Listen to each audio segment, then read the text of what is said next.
Peace be to you. End of the problem of evil.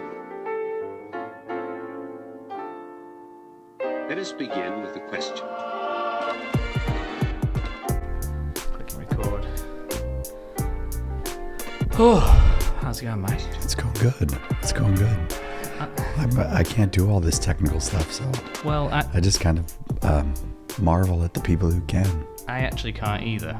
But it's one of those things when you're the only, Yeah. when you're the only one in the company, you have to do everything.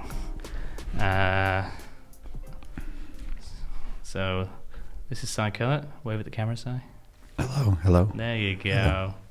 And this is both of us. Brilliant. I think everything's working, so hope for the best. This will be on the bloopers reels. So I thought I'd start by asking you, are you exhausted? I don't feel exhausted right now. I have had a few moments of being exhausted. Yeah. My voice sounds exhausted, but it sounds worse than it feels. It ain't there. I don't know. I'm not exactly sure what happened to it, but I talked it out, I guess. Yeah, because I'm hoping to release this tonight. So you guys are gonna hear the difference between my podcast and Josh's podcast on the Ignorant Catholic. Oh, because I had a better voice then. Yeah, you just landed. We did the pie tasting, the lolly tasting. Oh, I forgot. Yeah, well, let's do that again. Yeah, we can do it. We can do that today. I guess. I don't know. We could probably work it out. Yeah, we'll do it again. Get some more pies. See if you've changed it. And like since then, you've. I feel like you've really tasted New Zealand. The honey. Yeah. Which is the most sensational honey I've ever had. Yeah. So I feel like in just tasting that, I've tasted. But I had some minties.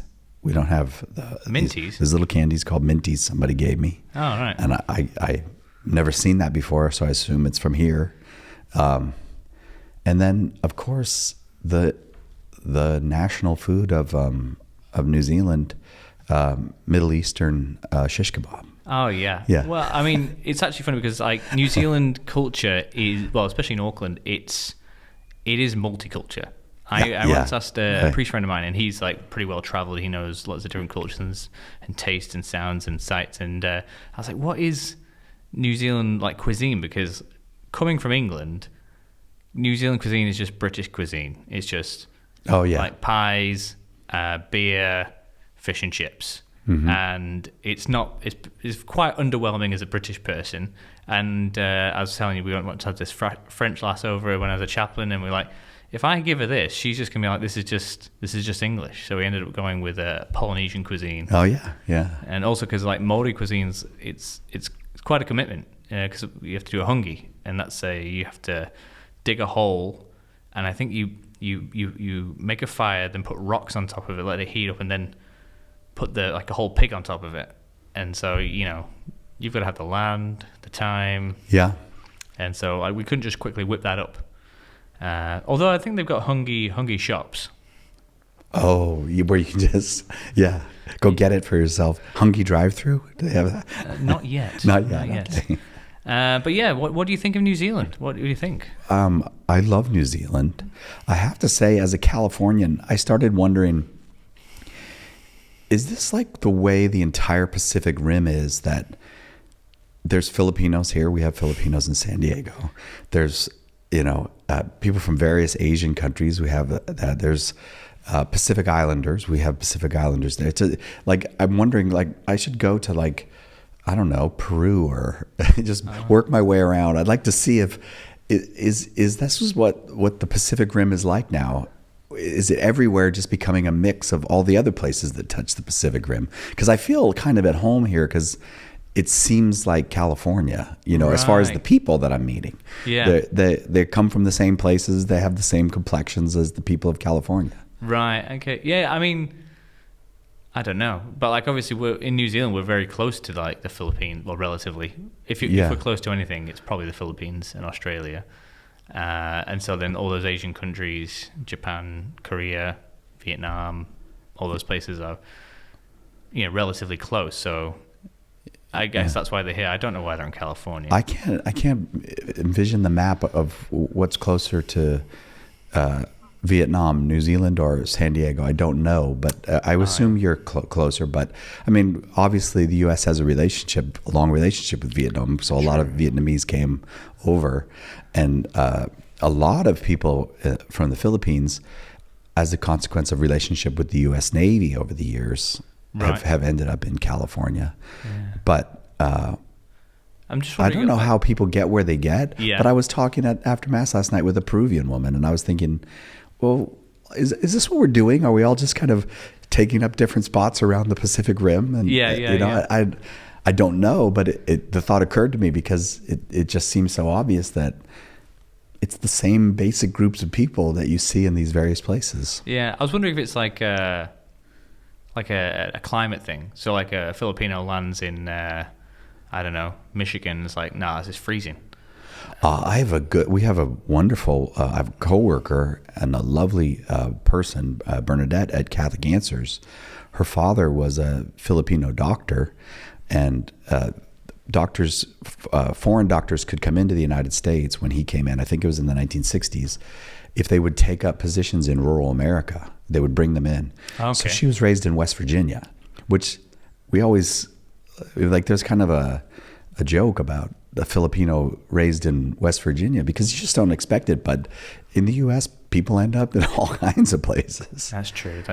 Especially like Filipinos, because actually thinking like, what was interesting about growing up in the UK is we probably had the same amount of cultures, but they kind of shed their culture when they get to, like, we're in England now, we're going to be English. Yeah. And so, like, I grew up with a friend he's from Iraq, and his whole family's from Iraq. And the first time I tasted Iraqi food was when I came to New Zealand, because they completely acclimated. They were eating pork pies. They weren't eating. They were eating pork pies. Yeah, fish and chips. Yeah.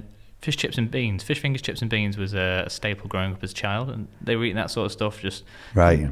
Like all that differentiated him from the rest of us was skin color. Like he was quite dark. Yeah. Which was funny because he was quite dark brown, and people used to get him and me confused because we both had darker skin, and he was like, are people in England so white that anybody with any pigmentation they all look the same? I think so. Oh my gosh. I mean that's my only impression, because like growing up my whole life I was brown. You're the brown guy. Yeah, that's amazing. Like, experienced racism, all sorts of things, and then you're not brown here, are you? No, and it's very rude to say so. But it's funny because I was actually a few friends of mine. I put my arm next to my wife's skin, and she's Irish pale, like the palest pale. Right. And I put my arm next to hers. I look, I'm brown. And then when I slowly walked over to my Indian friends, I look, I'm white. You switch. Yeah, it's just like a gradient. Right. But yeah, so I think the culture of New Zealand is very, very interesting in that manner, because we had lots of imports from lots of European places, but then we've got all that Asian culture, and we've got especially the Polynesian culture, which is quite influential. And especially in Auckland and South Auckland, there's a lot of Polynesians that come here to work and send money back to the islands and things. So like, really is an amalgamation, and it's one of the things that I really loved when I came to New Zealand, because I studied like anthropology at university in Wales, and I always wanted to travel the world and experience all these different cultures. And I actually came to Auckland, and I didn't need to. They're all here, and they've all maintained their cultural identities. Yeah, right. And which comes with its problems, but it comes with its beauty as well. Going to an Iraqi wedding is like, that's an experience, and just being able to be amongst all these people and taste all these different foods and learn about these cultures is something that I've really, really appreciated about coming to New Zealand. Well, one of the things, the more you experience the various cultures from around the world, I think you come to the conclusion that Iraqis are better than all of them.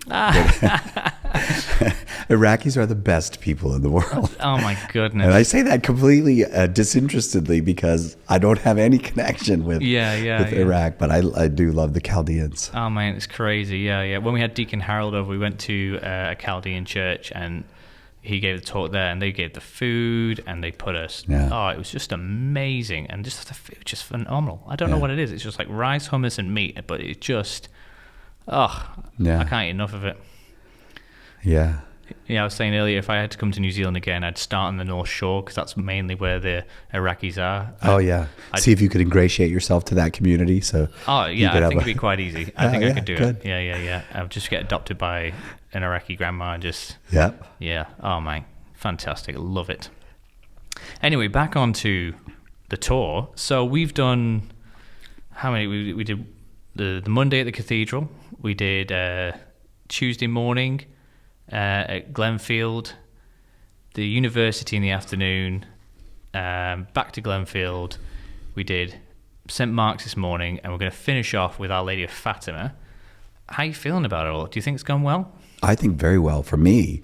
I mean, as I told you at the, and I think Jen communicated it to you, I was so excited to come here to get to meet the Catholics of New Zealand, and I feel like that's what I got to do. Like, I love seeing the country and all of that, and you know, and hearing the birds and seeing that you have different stars in the sky, and it's nice to be here to see the backside of the moon. I never saw up north we have the front side, and is that how that works? I'm not exactly sure how astronomy works. I do know that Orion's belt's upside down. Is it?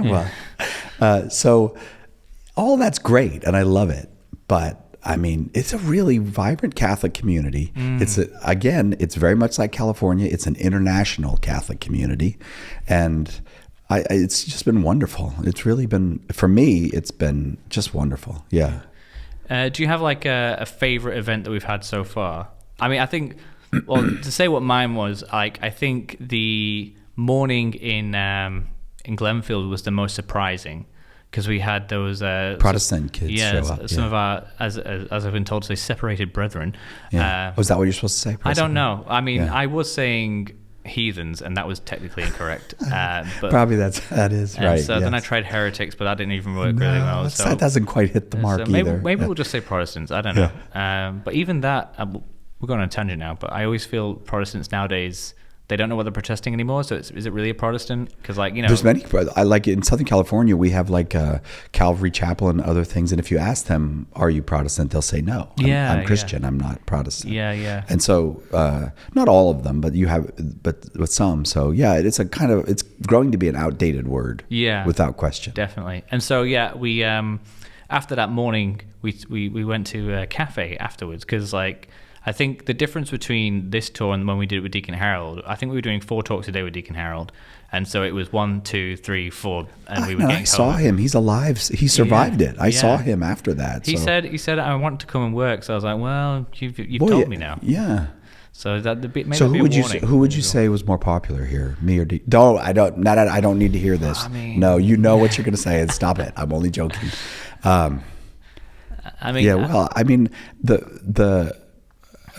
The early morning ones have been very, very nice. I'm really impressed that people come out at 6:30 in the morning. They come because you have that New Zealand buffet of coffee and Krispy Kreme donuts. Yeah. So, which I guess you would think that's more of an American kind of diet, but as you've experienced, the coffee is very different over here. Yeah, they like their coffee over here. Yeah. I mean, like, because we even got those little sachet coffees, and you say you haven't really experienced those before. I've never even seen that. Maybe we have it in America, but I haven't seen it. Yeah, so I mean, we can get versions of it in what's that massive supermarket that just came over here? You buy in bulk. Costco. You live in New Zealand. You're asking me what store just came here? We only just got it here, and it's an American store. It's Costco then. Okay. Yeah. So we just got Costco, and they have them there, but not the same brand. Anyway, So it was you enjoyed the New Zealand breakfast. Yeah. Oh, that omelet this morning was that was so good. I would recommend Columbus Coffee for an omelet. I want to endorse their product. But yeah, it's been it's a very one thing that's noticeable here. I didn't say this to you to an American is that the streets are narrower than streets in the United States, and so. Like, you're a very good driver. You're not like me at all.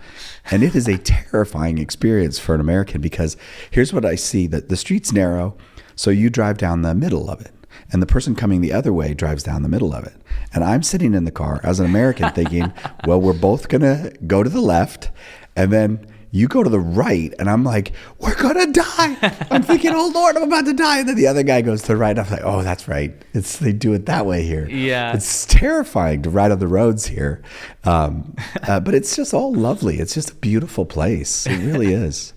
Yeah. I'm sorry to have made it such. No, it's not your driving. It's just the way it is. Like I noticed that there'll be cars parked on each side of the street, and the street's not very wide. Yeah. So both directions drive down the middle of the street until they get like, well, it's time to move over to my own side now. Yeah. And then you pass it. But because of my American habit of driving, I'm expecting you to go, everybody move to the left, and you move. Wait, I don't know if I've got it right or backwards, but you move. Suddenly, when everybody moves, you go the wrong way, and it scares the daylights out of me. I'm like, oh, no, don't. Yeah. Oh, the other thing that keeps happening is I'm looking this way to see if cars are coming, and all of a sudden you pull out and go that way, and I'm like, I wasn't looking that way. Are we dead now? my wife does that actually. She's like, did you see that? And I'm like, what? The thing that I didn't hit? Must have missed it. So it's been quite an experience for you then. Because is this the first?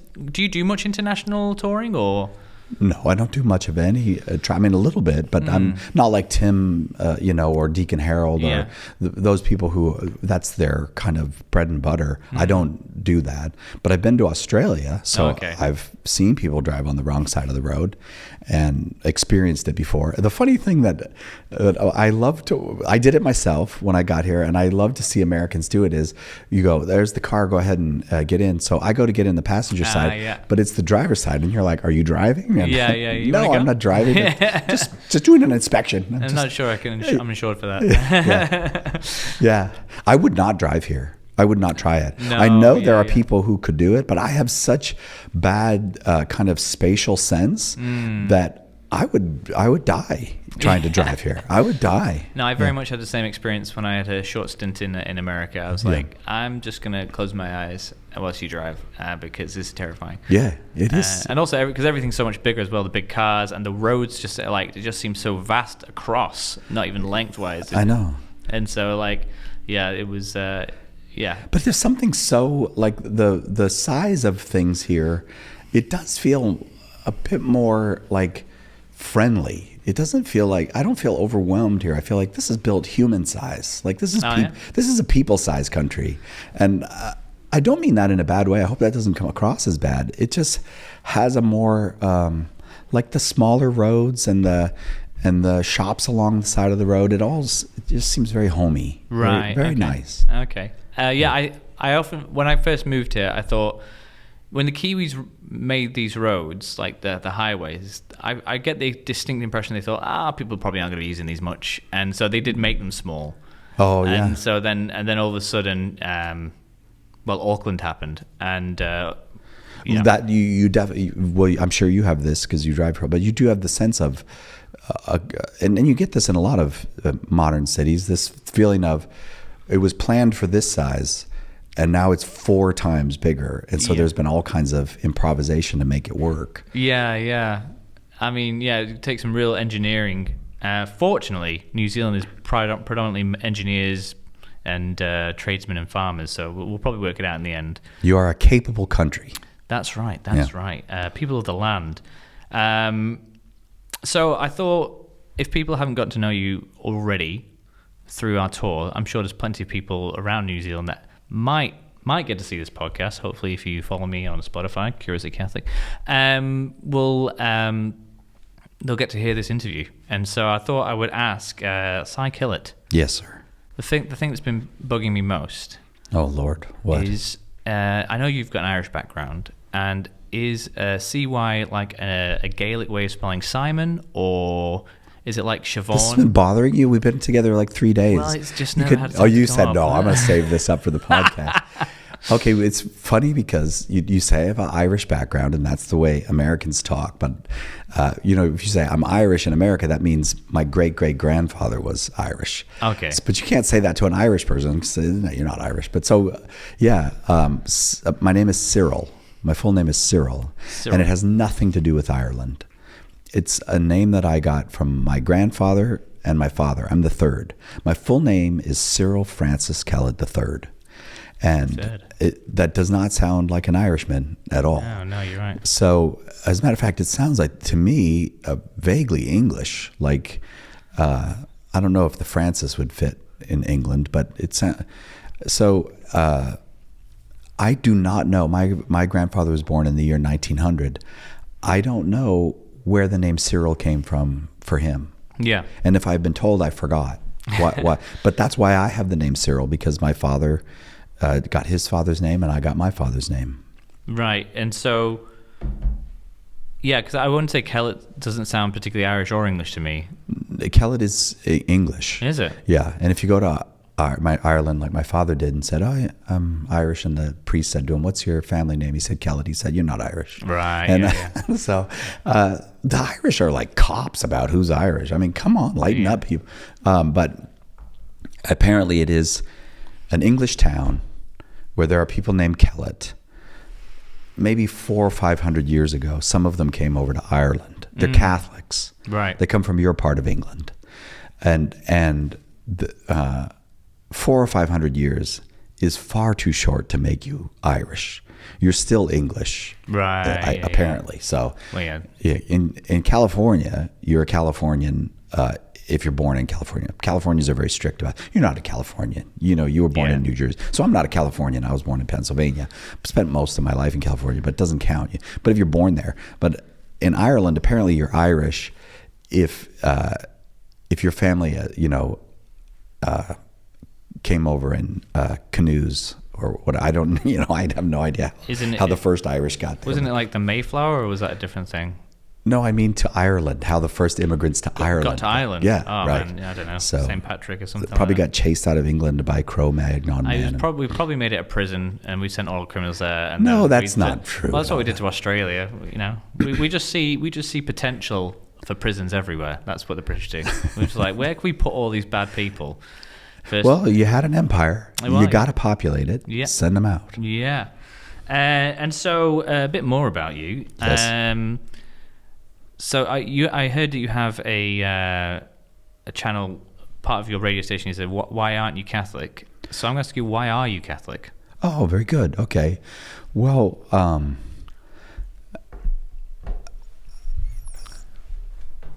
I suppose that's a biographical question more than a theological question in a certain degree. I could give you theological reasons why I'm Catholic, but it really has to do with your experiences in life. And so at the root level, it's because my mother and father are both very serious Catholics.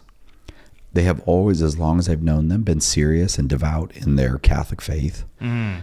They had 3 wonderful children. And then after that, they had 4 more children.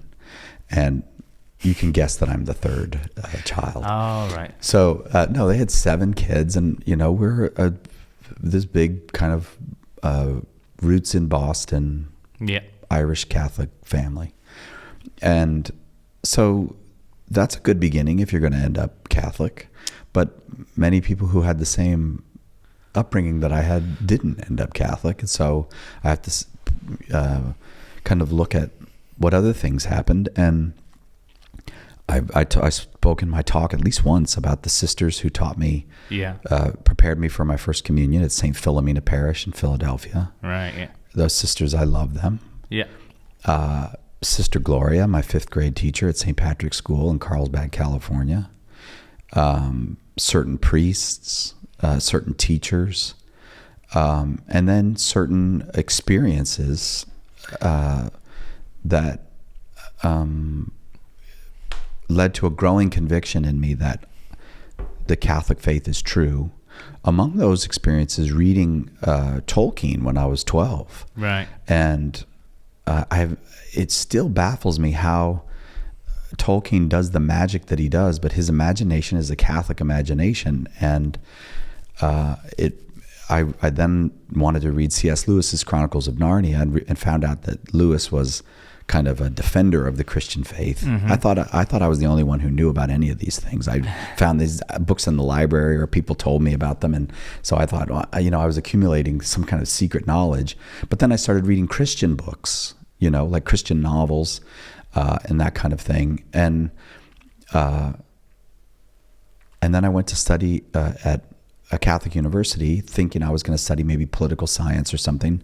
And I was fascinated by the theology. I read Thomas Merton's 7-Story Mountain in a theology class, and it did what it did to millions of young men, which is kind of capture you in the romance of the Catholic adventure. Yeah, I've always found, I mean, I've never dove into Merton too much, but I know he's an inspiration of Bishop Barron as well. He talks quite highly of him. But when I started looking into him, I found like, because he kind of got wrapped up in like a kind of a Buddhist, a more kind of like Eastern philosophy near the end of his life. There would be many people that would know Thomas Merton's story more than I would. I don't know if wrapped up in Buddhism is quite what happened to him. I think he wanted to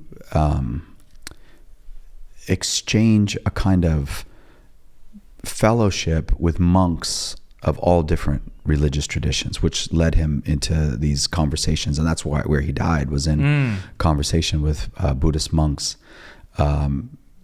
Where a crazy accident happened where a fan fell on him. Yeah. And so I think Merton, I don't know, other people could tell you better than I, but I think he was quite firmly Catholic, although he would be thought of in many ways as a left-wing Catholic, kind of American 1950s left-wing person with a kind of radical bent to it all. But a very, very fine writer, and unpredictable, surprising, so that I wouldn't be too quick to categorize him one way or another. Yeah, I think I'm just scared of reading books, really. So maybe it's like one of those things, like, this is a good book to read, and like I'm making excuses not to read them.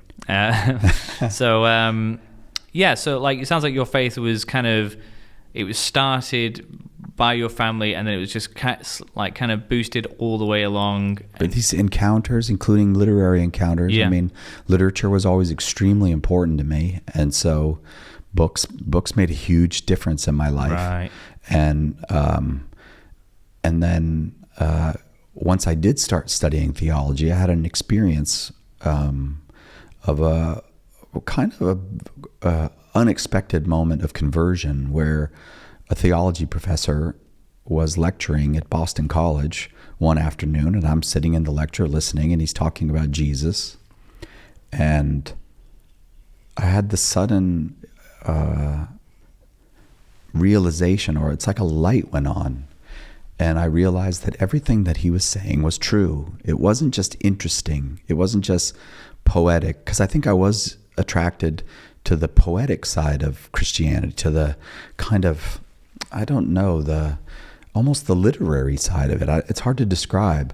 But when I suddenly was convicted that it's not just wonderful and beautiful, but that it's true, I was done.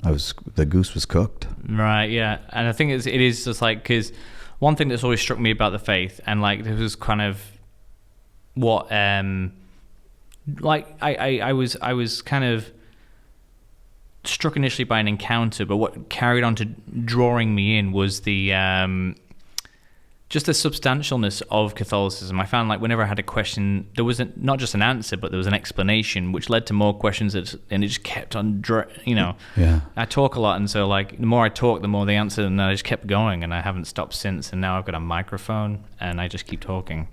Just goes on and on. The road goes ever onward. Yeah, and I guess like you've had this beautiful relationship with like literature, and I think, I had a lecturer once that said, books are your friends, and you can get to know them, and they can travel with you for the rest of your life, and there is that influential, I guess we can learn so much from people that don't exist and have ceased to exist through writing. And sure, yeah. Do you think that's what led you into like teaching and working in a school?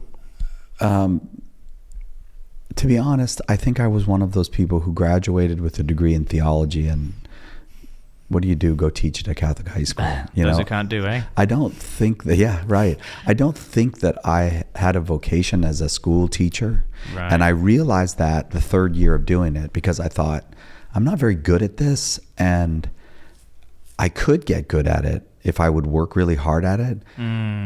But nothing about it is drawing me to work really hard at it. Like I saw the people who were good, really good teachers. Right, yeah. And I thought, you could make a life's work out of this, and it's very worthy, but it wasn't. It was a choice. Are you going to do this, or are you going to do something else? And because if I had done a 4th year of it in that condition, it would be like, well, you can't just keep doing it mediocre year after year, but make up your mind. I kind of, that's the way it occurred to me, the thought, and the thought almost came with its own answer, which was, I'm not ready to commit to this. Yeah, I think, and that's a really hard move to make. And I think a lot of people find themselves in that situation of, I don't really like this job. Yeah. Maybe I did it at the beginning, or maybe I'm doing it because I didn't know what else to do. But I really did like the boys and the teaching. I came from California, where I had never had an experience of single-sex education, and I didn't know what it was all about. But I liked the situation where, without girls there was a kind of depth that the boys could go to that I don't think they can. It's easy to do when girls are around, because there's a kind of constant need to impress girls. That's what boys are driven by, is I'd agree with that. The intense need to impress girls. That's why Napoleon Dynamite talks about his skills. I got all these skills. Well, that's a good parody of what's actually a sincere thing, which is the boy wants to impress the girl. Yeah. And I think that kind of extends as once, I think, from my experience of once I got married and once I had kids, that kind of impulse extends from I want to impress her to, oh, now I need to provide for her. And it's a kind of a similar thing of making sure they're all right is when they become a wife is impressive. Yeah. It's like, oh, you can provide for me. And then I think, men do need that kind of oomph to get going. Yeah. And without that without girls there, I really enjoyed my time with those boys, because they were very, there were all kinds there, but there was an ability to, because I was teaching religion classes, to talk about very serious things with very intelligent young men who wanted to know the truth. Yeah. And I liked it. I liked that experience, but I just wasn't good at it.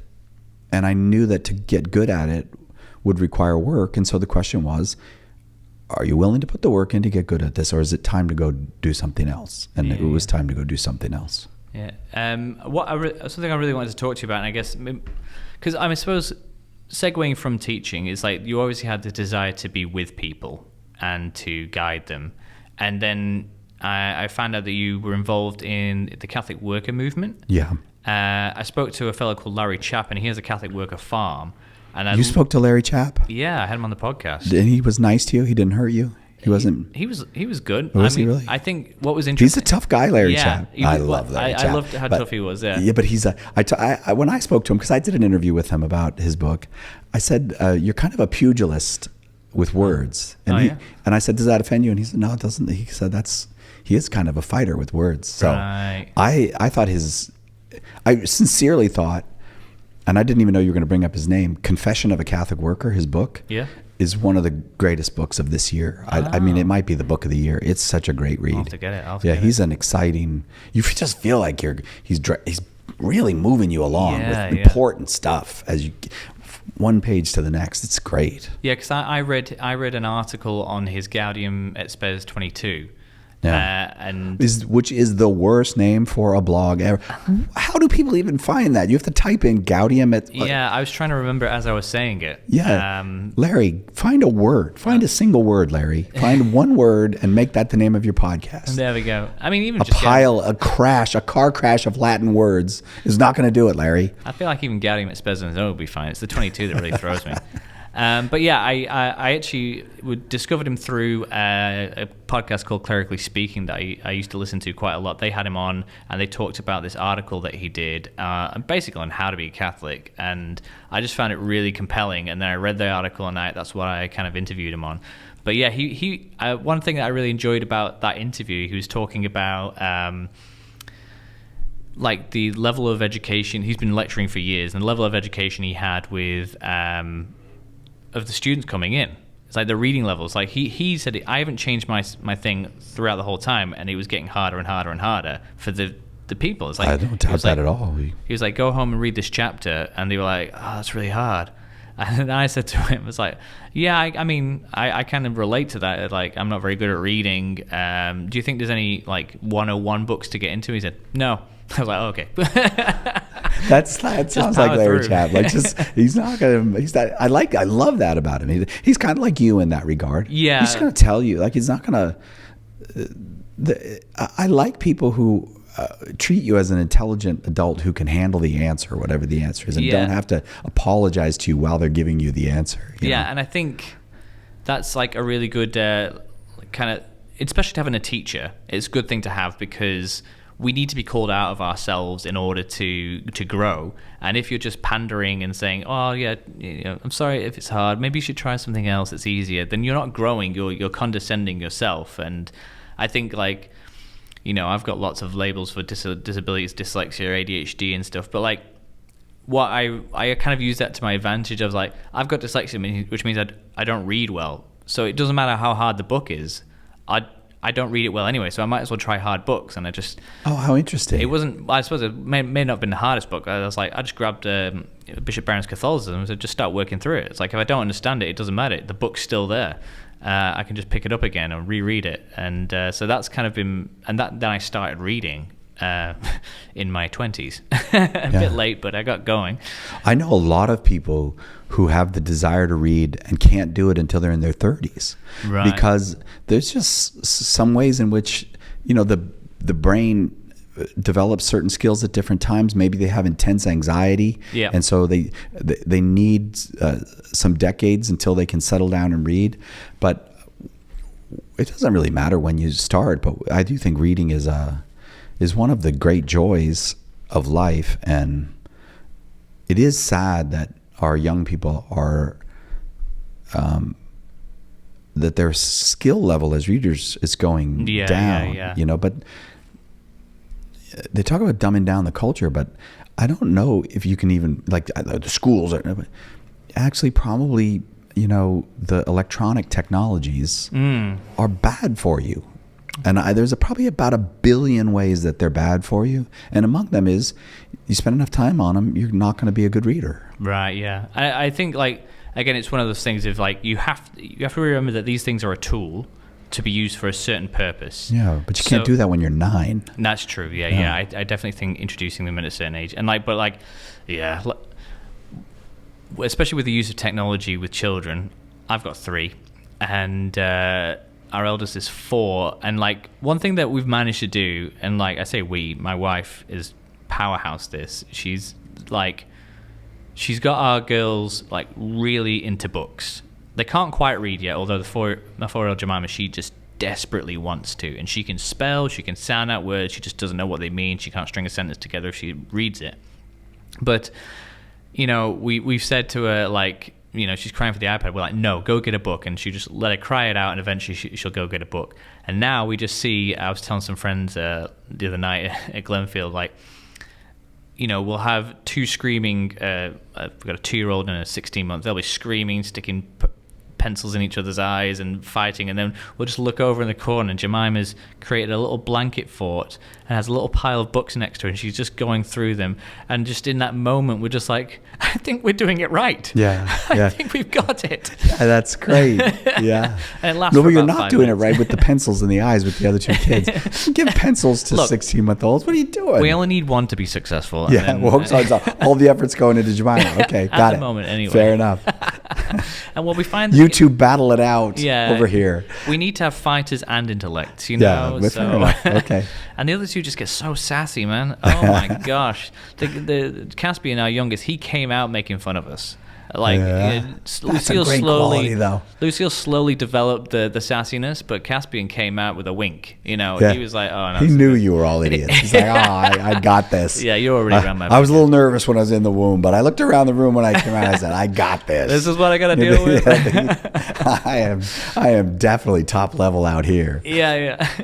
And so, yeah, like, I think we need that. And, like, again, bringing back to needing that push to... grow.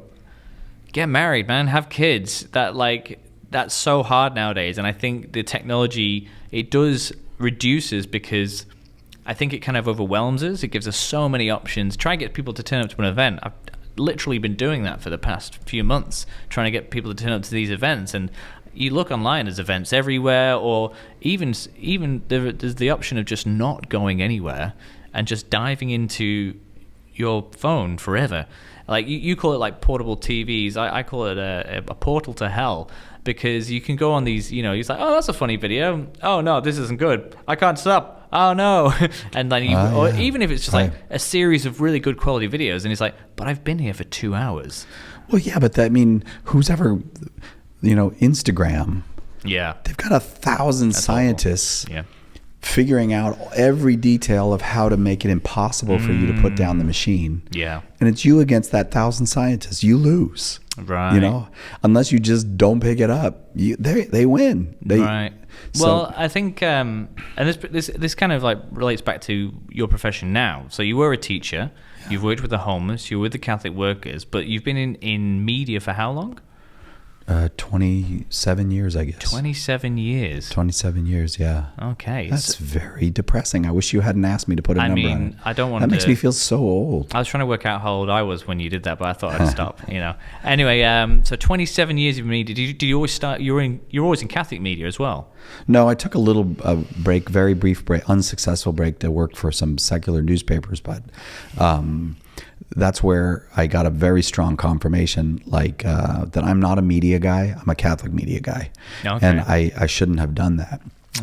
But it was, as all things are, it's a learning experience. It wasn't a bad experience, but I was in the wrong place when I was there, and I was made for Catholic media. I shouldn't say I was made for Catholic media, but my makeup fits with Catholic media. It's not I could never work for CNN. I'm just not that. I'm not built for that. Yeah. It's a noble profession. I'm not built for it. It's not my profession. Yeah, because I've got I get deep interest in things, and then I like to talk about them and share them. So I'm like, oh, maybe I should have gone into some sort of journalism. Then I remember I'm not very good at writing, and I can work on that. And then, but then journalism is such a, it's a contract basis. It's like I can't deal with that sort of instability. And so I've always had a loud mouth, and so I do know that it's something that I want to do, and so hence which has led to a podcast. But entering into the media world, I imagine it's changed in the very long time that you've been in media. However, a total revolution. Yeah. Not just change, a total revolution. So because nowadays it almost seems like a bad thing, because we've got social media, and as we were saying, things like Instagram and YouTube now, they've got the short videos, and the Facebook's got the reels, and everything's got a short snap thing. When you started, I imagine if you said to somebody, hey, what if we only do a 7-second video? I felt that way when Twitter first came out. I thought, that's the stupidest idea in the world. What is Twitter? What I'm supposed to have a thought and just take my thumb and type the thought in, and then I send the thought out into the world. What's the world supposed to do with my 22 character thought that I've now inflicted upon it? I still think it's one of the stupidest things in the world, but I get it now. I see why it works, and people who are good at it, like the apologist Patrick Madrid, he's very good at it. He's very good at Twitter. God bless him, but Twitter is the stupidest. It's good that there's a few Catholics who are good at it, because it is the stupidest thing in the world. It's not even a good idea. Yeah. So anyways, I've dabbled in it, because I my friend Josh, he got me into it, and he said this is the template he uses. He doesn't really make his own tweets, but he looks at other tweets and tries to add value. Then I look at other tweets and try to add jokes. And I've got some sterling. What are they now, by the way? If they're not tweets, what are they? They're not X's or think exclamations. I just came up with that. Gosh. Oh my gosh. Elon. I'm going to email. I am your man. Right, call me Elon. Yeah. I'm going to start doing it. Having said that, I did it for a while, and then it was kind of a game with Josh and I to see how many interactions can you get. And I got 3,000 once, and I was like, I'm done. I've kept it. I'm okay. You got 3,000 interactions. I don't know what that means, but that was the statistic. For all of your Twitter, or like just on one one Twitter? One tweet. Oh, it must have been good then, right? It probably was. Yeah. Well, it was good to 3,000 people. I have to say, I don't know if I can find it, but I've made some tweets that haven't got as good as many interactions, but they're hilarious. It's the only way to describe them. But whilst I'm looking for that, talk about media. Okay. You were there for 27 years, and now we were literally just saying social media is an awful thing because it can just take away your concentration. It can like stop you from being able to read as well. But obviously, media, it can give you anorexia and bulimia. It can give you depression. And you've been doing that for 27 years. Well, so I guess I've never given anyone anorexia or bulimia. What are you talking about? Here you go, anorexia. No, so I guess I don't know, what even is media anymore? I mean, I guess my conception of media when I was a kid, like in the 90s, would have been like news. And sure, I wouldn't even have thought of cartoons. Like I would have thought like newspapers, news. The BBC. Yeah, BBC. Was media. Yeah. And so because that sort of media doesn't seem to be fruitful anymore, and so no one really does that. And now we've got this clip culture and. Well, one of the things I think about that golden age of media when there was a tremendously high cost of entry. Uh-huh. So you couldn't compete with CBS and NBC and ABC in the United States unless you were the government who created a network called PBS. But that's how big it was, and that's how high the cost of entry was. And so we call that the golden age of media. And one of the obvious features of it is it's shockingly, stunningly mediocre. It's just terrible media. And we act as if the news reporting was so good in those days. The news reporting was terrible, and it continues to be terrible on TV.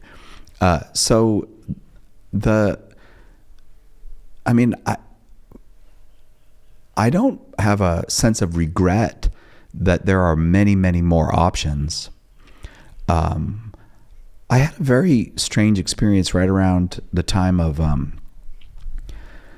or a strange reaction, I guess, to an experience right around the time that the TV show Survivor came out, and people started talking about reality media. Did they have Survivor here? Do you know what Survivor is? Yeah. It's when you go on an island, right? Yeah, you go on an island. You get voted off the island. It's become part of the cultural. We voted him off the island. Well, they did that in the U.S. debates, right? I saw a clip. Do they vote people? No. There was this one question. I don't watch any of them. I can't watch it. I'll go insane. Well, I mean, I don't. Yeah, again, I was watching a YouTube short because I'm part of the culture now. Yeah. Well, part of the reason I don't watch the debates now is of all the people that are up there, 90% of them are going to be eliminated. So why should I watch them and be mad about them now? I should just ignore them, never experience anger at them, let them go on with their life, because I'm never going to see them again. It'll come down to 2, and then I'll figure out because in California, my vote doesn't matter. So, okay. In the primaries. So it's an odd feature of the United States, but... I mean, I don't understand politics at the best of times. Yeah. Like I like listening to it because it's kind of got like a philosophical, I call it like practical philosophy, like challenging ideas, and it's like, oh, that's an interesting idea. But then when it seems like all the ideas are bad, I just need to switch off. I was going to say the TV, but that doesn't exist anymore. No, right. So I forget what we were talking about, the proliferation of media. So I guess I was kind of like trying to say, I guess, was media ever good? Because like you were saying, television has always been terrible. Right. It's always been a circus. It's terrible. The primary purpose of television in many ways has been, from the male perspective, to see pretty women. And then to see pretty women more and more scantily dressed as the decades passed, until you got Baywatch, But I know that sounds really kind of mental, but that's the truth. I mean, we lie to ourselves about why we're watching television. We lie to ourselves about all of it. But these great shows, and the people are beautiful on these great shows. Yeah. They're hired because they are stunningly beautiful. the main purpose of television is leering at beautiful people. That's the primary purpose of television in the world. Yeah. Is to find, and you might tell you, oh, it's a really good show though with a really good message. Yes, but the reason you're watching it and not another show that's equally as good is because the beautiful people on this are slightly more stunningly beautiful than the people on that, and they wear slightly less clothing than the people on that. The purpose of television is leering. It's a device for leering, and it's disgusting, and it's destroying our civilization. I'm the first person to think of that. Everyone else thought television was good. I'm the first person that realized it's bad. That's right, guys. You heard it here first. Kira's a Catholic. I always thought it was funny whenever I watched a movie about a true story, and then at the end it would show videos, pictures of the actual people, and I was like, they're not good looking people. It's like, this movie would not have sold. Yeah, I would not have watched a movie with them in it. I could not get behind that character. Right. But yeah, I think so. Media's never been good. No, it has never been good. Has it ever been less bad? Or do you think it's because I think there is a benefit? Yeah, when Sid Caesar's Show of Shows was on in the United States in the 1950s. What was that? So Sid Caesar's Show of Shows was one of the most brilliant comedy shows ever made. And you can't even watch many of the episodes because they forgot to videotape it. They just did it on live video and so it didn't record. Or if it did record, they recorded on materials that degraded very quickly. And so I'm told it was pretty close to pure comic genius. I'm not saying that people don't do good work on television, but once a decade? I mean, how often is there really something? Like David Attenborough with the nature shows. The primary purpose of nature shows is so you can experience nature without experiencing nature. Like the whole point of that is to put a screen between you and the thing that it's celebrating. Like people literally sit in their show with the sun shining outside in their TV, their house, watching a TV about the world with the world literally right outside the door. It's not valuable TV. It's terrible TV. But it makes you feel like you're being more, kind of smart and worldly because it's a documentary. Well, there is something to the explanatory power of it that I do understand, the migration of whales better now than so I'm not saying that that's bad. Thank goodness. But the return on investment is so small that there's no question at all that the world would be entirely better off if it would all just go away. It's not going to, and I'm not a Luddite, we're going to have to fix it, but there's no possible way in which the world can say we'd be better off with all of this. Right, you would all be better. Your family would be healthier. Your town would be healthier. Mm-hmm. The world would be healthier if there were no television, if there were none of the stuff on your phone that you're addicted to. But we can't get rid of it. It can't go away. You can, like Deacon Harold, I asked him about one day after he came back from New Zealand. I was just chatting with him, I think during the break of the radio show, and asked him because he went to Notre Dame University, and I said, are you a fan of Notre Dame football? Because Notre Dame had just won the day before, I think, and I was going to ask him if, and he said, I don't watch television. And I was like, oh man, that guy that's why he is what he is. Not just that, but the fact that I don't watch television is such a wonderful thing to be able to say. But for the last, 7 or 8 years, every year I give up TV for Lent. Right. But think about what that means. That means I go right back to it, and I have to give it up again. Like I give it up for Lent, but it doesn't last.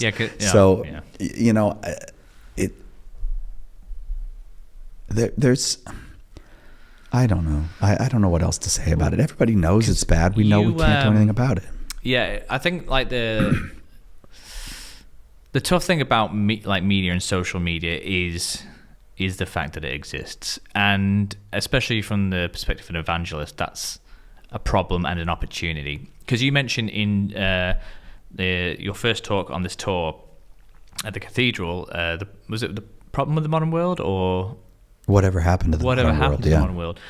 Like that, I think that was one of my favorite talks you've given. But that's purely because that's my favorite talk that I do. Well, and you did a very good job of it, and I felt everyone that was there was like wow, you kind of lifted the veil on how we view history. You opened our eyes to what's happened in history to lead to this point, ending with the invention of the television. Yeah, and You're so right. It's the television has it's stopped us from processing information. And like I know that like when I'm too tired, I'm like I need to just watch something. And something that I've been debating for a long time is like, what did people do when they didn't have TVs?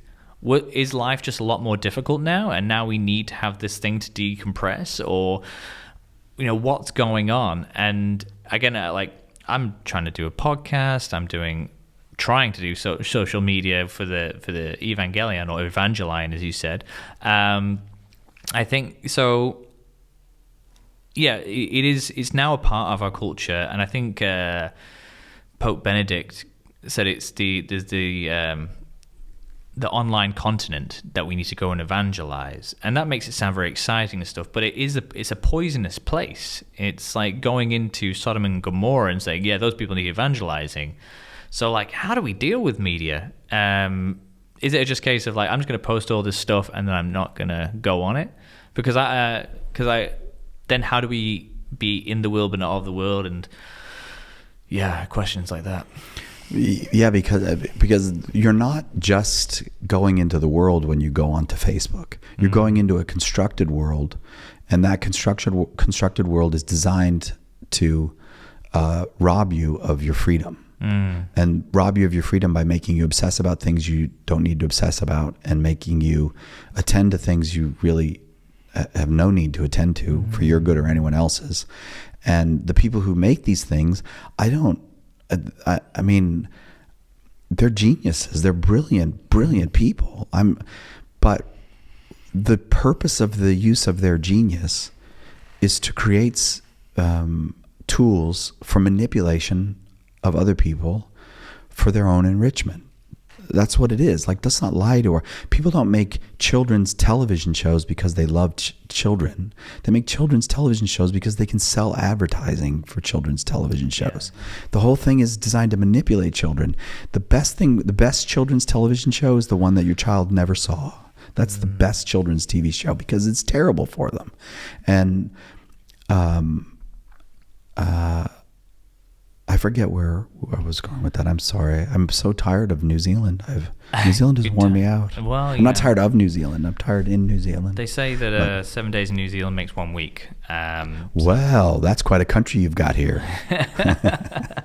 But yeah, I think we were talking about like, well, I suppose like going off what you were saying, like there is no good TV show. And like, I guess the argument for like, for example, good children's TV shows is that they will be learning good things from that show, but the problem is the fact that they're not paying attention to their parents and the parents aren't paying attention to them, because that's where you're really going to learn values. And part of the problem too is that they're being habituated into something that will never be good for them. So you're developing a habit which doesn't have a positive side. There's no it doesn't meet a need. It doesn't foster a good that can't be better fostered in other ways.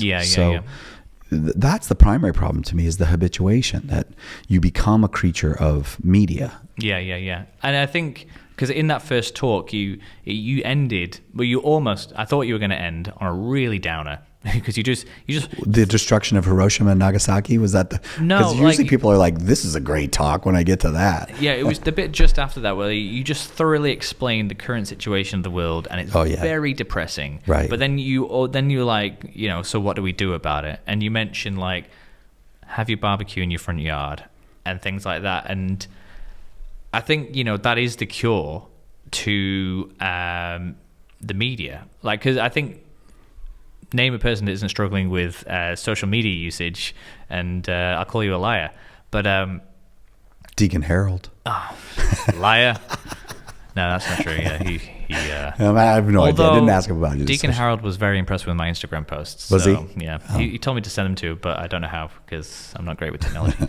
Anyway, so like that's something that I've been working on for a long time. And the first thing that I did, and this was like, I don't know how long ago, it was before I had kids, I turned off the notifications on my phone, and oh my gosh, the peace.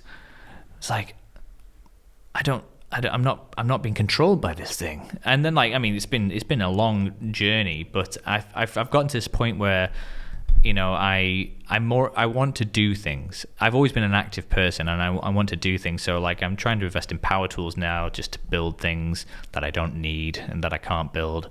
And like it's about that tangibleness of Catholicism. So I guess I feel like we could talk forever about how awful the media is, but I suppose but I don't mean to say how awful the media is. Oh yeah, but how awful these, like it's not because they're bad people.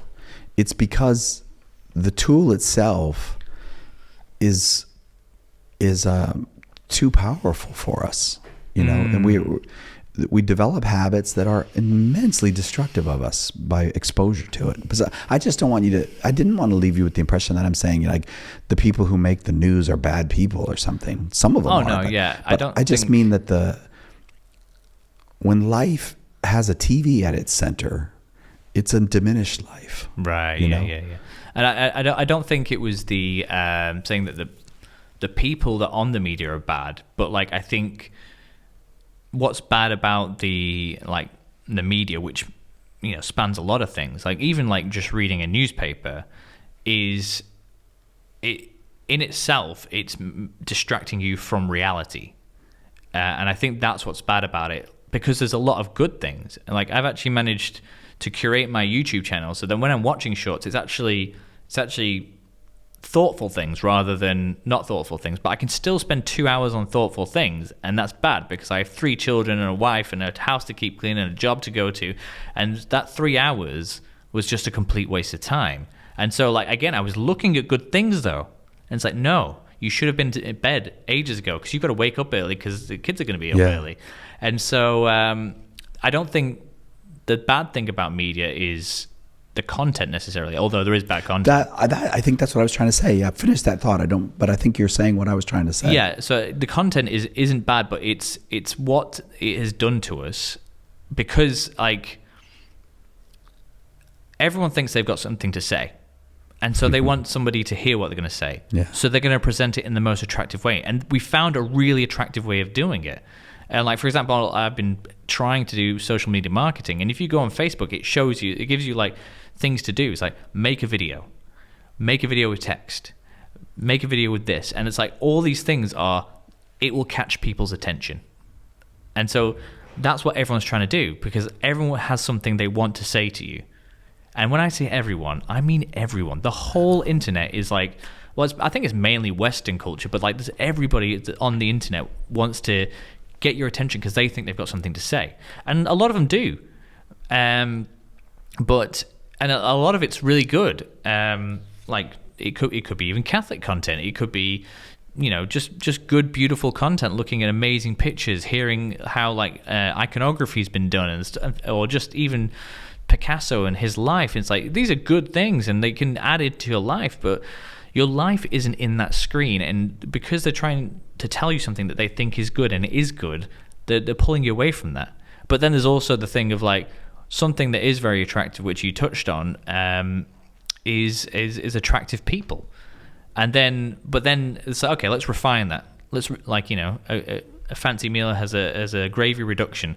This is a reduction. Like, how do I get the most intense attraction? And it's for men who are very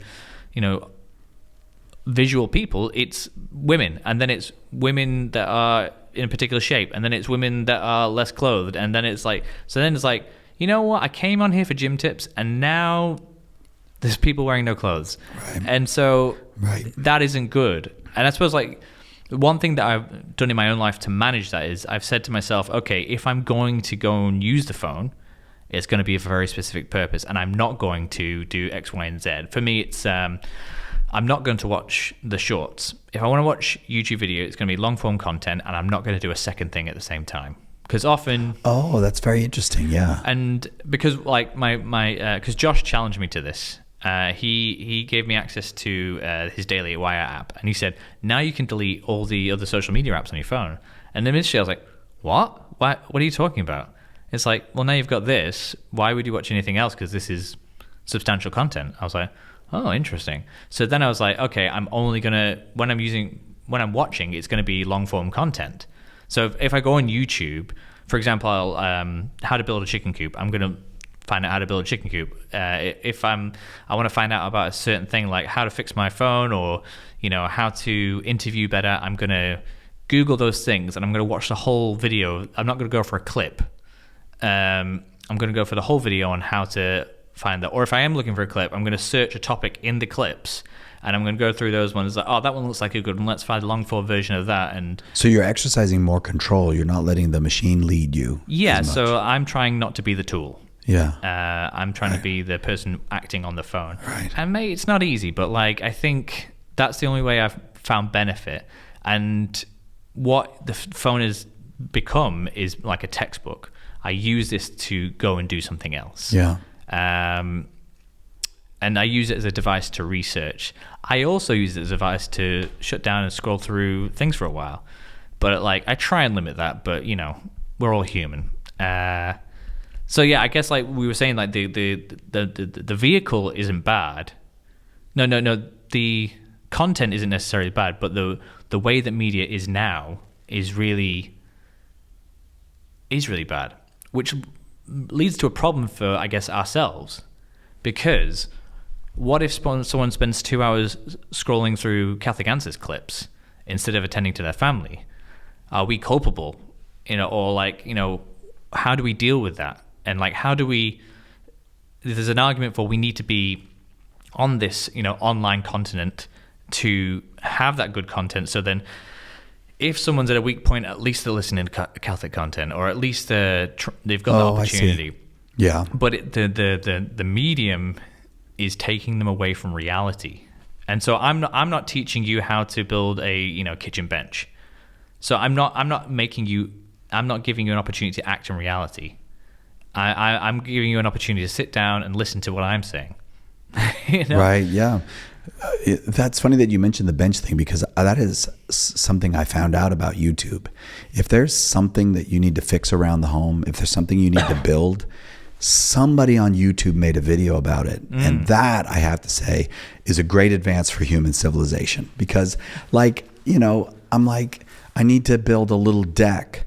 Well, I don't know how to build it. I don't know how to level it. I don't know how to set it. Right, yeah. But there's a video for each step. Yeah. And then if I get to that step, there's 1,000 more videos if I didn't understand what that guy said. So, but you know what they do now?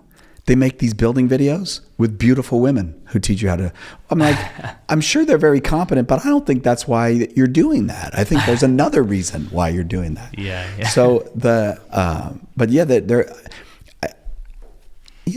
as Catholics, we have Thomas Aquinas and Aristotle via Thomas and other philosophers, theologians, who gave pretty clear understanding of psychology. And among the things in Thomas's psychology is the understanding of what makes virtue and what makes vice in us. And, I'm very definitive when I talk about, if there was no television, the world would be better than it is today. I believe that is absolutely true. I don't say it because I think it's false. And I know I can visualize the people at Catholic Answers who I know would argue with me about that. I had people in my family who I know would argue about it. And so I know there's another position on that. But what I don't think is that it's virtuous ever to say, except for things that are intrinsically evil, that people shouldn't partake of them, like that the church isn't really a big forbidder of things. It's people think the church is like, no. Yeah, the church is like no on things like murder. Like, did you want to do that? Like sometimes the church says no to things like, I don't know, instrumentalizing other people. Well, did you want to it says no to the obvious things that we all know that it should say no to. But for the most part, it's very its instruction has more to do with avoiding creating vice and focusing on those things that will create virtue in you, which is these stable habits for the good. And there is a virtuous use of television, but its use would be, I think the virtuous use would mean such a low level of the use of television that most people would say, I don't really want to be quite that virtuous. You know, so I don't want to imply that anyone who watches television ever watch an hour of TV and, then go to confession because that's a mortal sin. That's not true, of course. But the question is, what's going to challenge vice, diminish vice, and build virtue in you? And the watching of television is not going to do it. But you could get to a place of building up enough virtue in yourself that you could watch television virtuously. But in order to do that, I guarantee you would watch less than you're watching now. Would I watch less than I'm watching now? Yes, absolutely I would. I'm not a saint like Deacon Harold. But I think we have to go back to being honest about what the media companies are doing. Even on CNN watching the news, they don't have any normal looking people reading the news. They all look like Barbie and Ken. Why is that? Like, let's not lie to ourselves about what that's about. They're not doing that because they're appealing to our mind. They're doing that because they're appealing to our appetites. And most of what television is an appeal to the appetites. I think Jimmy might be one of the people that would disagree with me on this. Oh, really? Because he's not an extremist in any way. Jimmy is eminently reasonable. And so I tend to be hyperbolic, and I think he might challenge some of the hyperbole of that doesn't mean that I'm uncomfortable with that I'm a hyperbolic person. Hyperbole is a perfectly valid way of communicating. Jesus used it all the time. So, but I realize that there are intelligent critiques, and so I do imagine that Jimmy might be one of the people who would challenge me on if he were to hear this on, well, you went too far, and I'm open to that, but I do feel like a little bit of drama is necessary to emphasize the point that this is mostly poison. But that's the thing about Jimmy, and I think Trent is similar. Neither of them get sucked in by dramatic ways of speaking. Neither of them. Well, I mean, I have to say, with your stance on television is like, I agree with you, but I don't like it. Oh, okay. And so, like, I do that's think interesting. I do think that,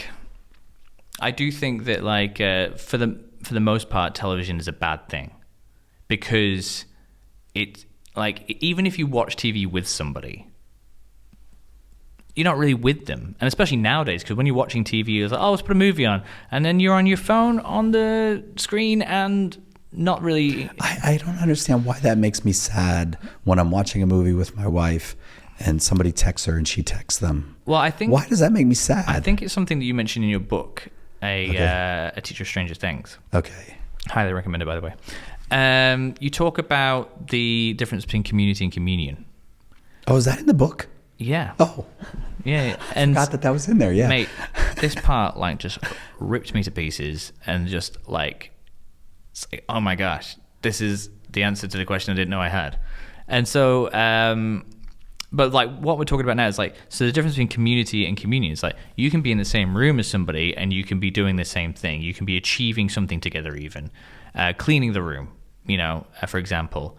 And in community, you're achieving something and you're both doing it together, but you're not doing it. You're not being with. And so, going back to our analogy of your wife's texting whilst you're watching a movie, say, hey, should we watch this movie together? You pick it together, you sit down to watch it together, and she's texting somebody else. It's like, she's now removed herself. She's not with you now. She's there. This is what I suspected, is that she's a horrible person. I have suspected that. Yeah. Bro, this is going online. Oh, yeah. Right. It's okay. I did my shameful thing with but I wouldn't say my wife has that habit. Well, she does not. But I've noticed in myself, like, I hear the bloop, and then I hear the and I feel sad, like, we're not watching the movie together right now. Yeah, it's a weird little thing. Yeah, and I think it's taking that I don't know if I'm explaining it, but to be with somebody. Yeah. And I think, I'm a quality time person, which is the worst of the love languages, because it's the hard, like, physical. My wife's physical touch, and she can be reading a book and then not looking at me, not talking to me, and all of a sudden her hand just lands on my leg, and she's fine. Her love tank's being filled up, and I'm sat there doing nothing. Just filling up a love tank, just on my own, and it's like, let's do something together. You're like a gas station. Yeah. I'm like, let's do something together, and she's like, does it have to be outside? Will there be other people? I really like your wife. I totally know those sentiments. Most people do, actually. They every time people meet my wife, they're like, why haven't you invited us? She's so much cooler than you. Why have you not brought her along? It's like, because she doesn't want to leave the house. It's not me, it's her. No, it's because she's so much cooler than you. You don't want people to compare? Yeah, well, I mean, I don't mind because she's my wife. I picked her. So you're proud of what a good job you did. Yeah. But yeah, so I think that, there is that witness that is really important in relationship. And like, what I thought was so beautiful is like you articulated something in that moment that made so much sense to me. No, I'm glad. Like in life, but like also like because the analogy you gave with Saint Peter, of Jesus about being taken away, and he whips out his sword, cuts off an ear. He's like, no. Yeah. I don't want you to be a hero. Yeah. I want you to be with me. And like so many times I've been like with friends, like they've got a problem. It's like, I can sort that out. I was like, I didn't ask you. I just want you to love me. Yeah. I just need some love right now. Yeah. And you're like, but I can sort this out so easy. Just let me do it. Like, right. No. I've got a sword right here. Yeah. I can stab him. Yeah. But yeah. And I think, that's why TV's bad. Because it's one step removed from being with somebody. You can go to a movie and watch someone, and you can be with someone, and then that can increase the witness, because afterwards you can share in this moment. It's like, I love this part of the movie. And so there is something good about it. And I suppose we do need... entertainment is a thing that has existed throughout history. It might have been in, great theaters. It might have just been on, people juggling on the corner. And there was something better about that because... it's a tangible thing. It's a real thing with real life consequences, and like dropping a ball that you're juggling, or like the weather. You can actually participate and you can feel it. There's like a tangibleness. So that's definitely better. It's a lot harder to do, especially in the post-COVID world. But like I think entertainment is a reality that humans do need. I agree with you. And TV is the most convenient way of doing that. So I think I see. Yeah. There is a goodness to it, and so is the phone. And so that's what's good about media, I guess, is it's a modern take on that thing. However, I think it does it so, like I say, so much better. It does it in a much more attractive way. Like there's this... It's like it's distilled. Yeah, well, there's this study done on butterflies, and these butterflies pick their mates based on like wing size and color. And so then they made these fake butterflies that had bigger wings and brighter colors, and they were trying to mate with these cardboard things. And that's the kind of the same thing. It's like you see someone juggling on the corner with fires, like that's really cool. But imagine it had music and flashing lights and smoke machines and what if you could go to it anytime you wanted? And what if you could share it with people virtually, and then you guys could talk about it? And it's like, yeah, this is really cool, but now we're not talking about it because that doesn't exist anymore, because this is 50 years later and this guy's passed away, and now we're looking at a shadow of a person that doesn't exist anymore, and we've removed ourselves from the humanity of the whole situation, and you're no longer with anybody. Yeah. You're just... I mean, and it is good. I mean, but I think it's just it's not the same. It's also bad. Well, any good that's removed from its proper context becomes a bad, Like the caffeine that's in coffee is a good thing. Yeah. We'll now distill that into caffeine pills. Yeah. And so the more that the good thing is removed from its proper place in the context of other things, the more the good itself becomes an evil. So there is a way in which television, the perfecting of television, is the opposite of a good thing, because it's taking all these goods that should be experienced in a social context and putting them in an isolated, atomized context. And so even the goods are not good anymore. Like even David Attenborough talking about whale migration, as good as that is, it has now become an evil because, I don't mean an evil in the sense of a moral evil or something like that, but something that is such a a distorted good, distorted out of its proper place, because it's just another tool in the isolation of the person who's experiencing it. It's just another, well, to quote a really, truly terrible philosopher, it's just another brick in the wall. Oh, there you go. All on.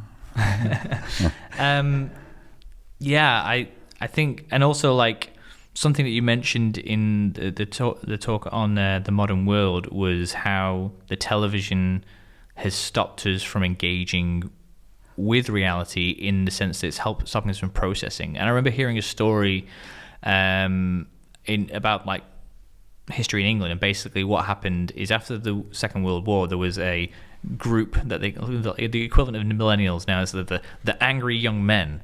And what happened was, after the war, there was a period of affluence, and so these young men were actually earning money, but their parents who had fought in the war, it's the same time that the TV came out. And so there was a whole generation of older men that would just sit in front of the TV. Yeah. And these guys, these young guys would hate their dads, because they were just like, "You're pathetic." What an interesting... And their father is a warrior who's carrying all these wounds and also glories, probably. Yeah. But now he's isolated and alone in front of the television. Well, he's isolated and alone because he's put himself there, and he's not willing to engage with. And I'm not sure that they had the tools to engage with, but like they didn't engage with the trauma that they went through, and so they. You know, I am excited. That's exactly what I was talking about the other night, but I didn't know that story. Yeah. So I'm totally going to steal this from you for the next time I give the talk, because, that's what television did. It suppressed trauma. That's the primary problem with television, is the suppression of trauma, so that it just goes deeper and deeper in, and trauma cannot be processed. And then television becomes a thing that provides the trauma, you know. But yes, I totally agree with that. Television is a tool for not dealing with trauma. Not dealing with trauma is the death of community. Yeah, and I think the phone has become that, like, on steroids, because we're always condensing and perfecting, and what we've done is, like, because I know that, like, if I've had a bad day, I'm just going to go on my phone for a bit, and it's like, is there something more to deal with? Because like, another thing about me, something that I've constantly been told when I've left a community or joined a community is like, you're one of the most emotional men I've ever met. And it's because when bad things happen, I cry. Because I don't know where I got this idea, but like, or this inclination, but I just feel like emotions are there to be felt. And God has given me this emotion, and I want to feel it to its fullest extent, because this is part of my life. This is reality. This is who I am. This is what sadness is. And like, imagine that Christ went through something like this on the cross, probably way more intense, but this is a reality. And then when I'm happy, I want to experience that to the fullest. And when I'm bored, I want to be in that moment. And, you know, I can't fully articulate or put it in words, but that's like just a belief that I have at my core. And I've always had. It's like, just feel your emotions. And when I was younger, it manifested in just like, okay, just tell everyone how you feel all the time. Not a great idea. And so, and it pushed a lot of people away. But I think, you know, don't become a burden on someone, but just be with your emotions. And sometimes that means sitting in a room and just like ruminating on what you're feeling for a moment and allowing it to exist. But you can just numb yourself very quickly. You know, you could just, you know, go on Instagram Shorts and like, you'll be laughing in 5 minutes. And that is bad, even though laughter is good, even though the feelings that come with laughter are good, because you've missed out on something. Or you haven't missed out on something, but you've put the toothpaste back in the tube, and now there's a mess everywhere. And it was flowing, and if you just left it, it would be over. Yeah. But yeah, I think like going into the phone is like, it's not a way of processing. It's not even decompressing. It's a way of like, just kind of like scrubbing it out, you know. And like, I mean, I don't know if that's something that, because like I said, I went on this long process of slowly detoxing from Facebook unintentionally, and like I'll get rid of notifications, and then I got rid of the app on my phone, so I only went on the computer for a while. That was like for a Lent, and then like with the evolution of Twitter and Instagram and YouTube and stuff, I've never really gone back to Facebook. I check it for notifications every so often, but like now I've stopped scrolling completely. Like it makes my eyes hurt, and like I don't know if this is something I've achieved or I'm just getting older and my eyes are getting worse. But and like finding projects to do like woodwork. I came up with this idea. It's like, how do I get off my phone? I was like, I'm going to build a chicken coop. I'm going to build a chicken coop because the benefits are I keep off my phone because I build a chicken coop, and then we have chickens, and the kids will freaking love that, and then they'll learn about chickens, and then they'll know where eggs come from. And then it rained, and I don't have a shed, and so the chicken coop is half done in my garden, but it's not because I got distracted, it's because I couldn't work on it anymore. So like it was a project, and I actually felt good again. I felt like I was still going on YouTube, but I was like, how do I do this? And I was experiencing a type of interest that I haven't experienced in a long time, because the phone was a path to somewhere else. Yeah. And I don't know, maybe that's a way of processing things, is doing something with your hands. I think without question, absolutely without question. I mean, that's because, we are physical creatures, and I don't think there's any question about that, because I don't know how it is for women. Men and women are physically different, but as long as there's been men have been working out their emotions physically build or destroy or construct or deconstruct or whatever, but dig a hole, fix something that's been bothering you for a long time, and that metaphorically fixes something that's in your soul or something. I don't know, but that's I find it extremely, extremely therapeutic to build things, to dig holes. Like digging into the ground is like, if you've never done it, if you've never tried to dig a hole, it's extremely hard work. Yeah. You understand why people have heart attacks digging. Like it's so common that people have a heart attack. What was he doing? He was digging. And there's a way in which, again, I don't know about this for women. They'd have to say for themselves. It may be exactly the same. It may be very different, but it's a manly thing to dig into the earth. You know that men have been doing it, since, I don't know, but since there's been men, probably, you know? Yeah. And I have the strength, and I know how to use the shovel, and there is something. Having tools is just so cool, man. I know it is. The other day, I was my neighbor. He's sorting out his garden. There's a bunch of trees they've just chopped down and killed, and there's like 5 stumps just in this mound, and he was trying to get rid of it. I was like, "Do you want me to come and help?" And I grabbed my pickaxe. I have a pickaxe. How kick-ass is that? Good for you. And I brought my 2 spades, and I was like, because I had to get rid of a trunk out of my garden, and this is how I did it.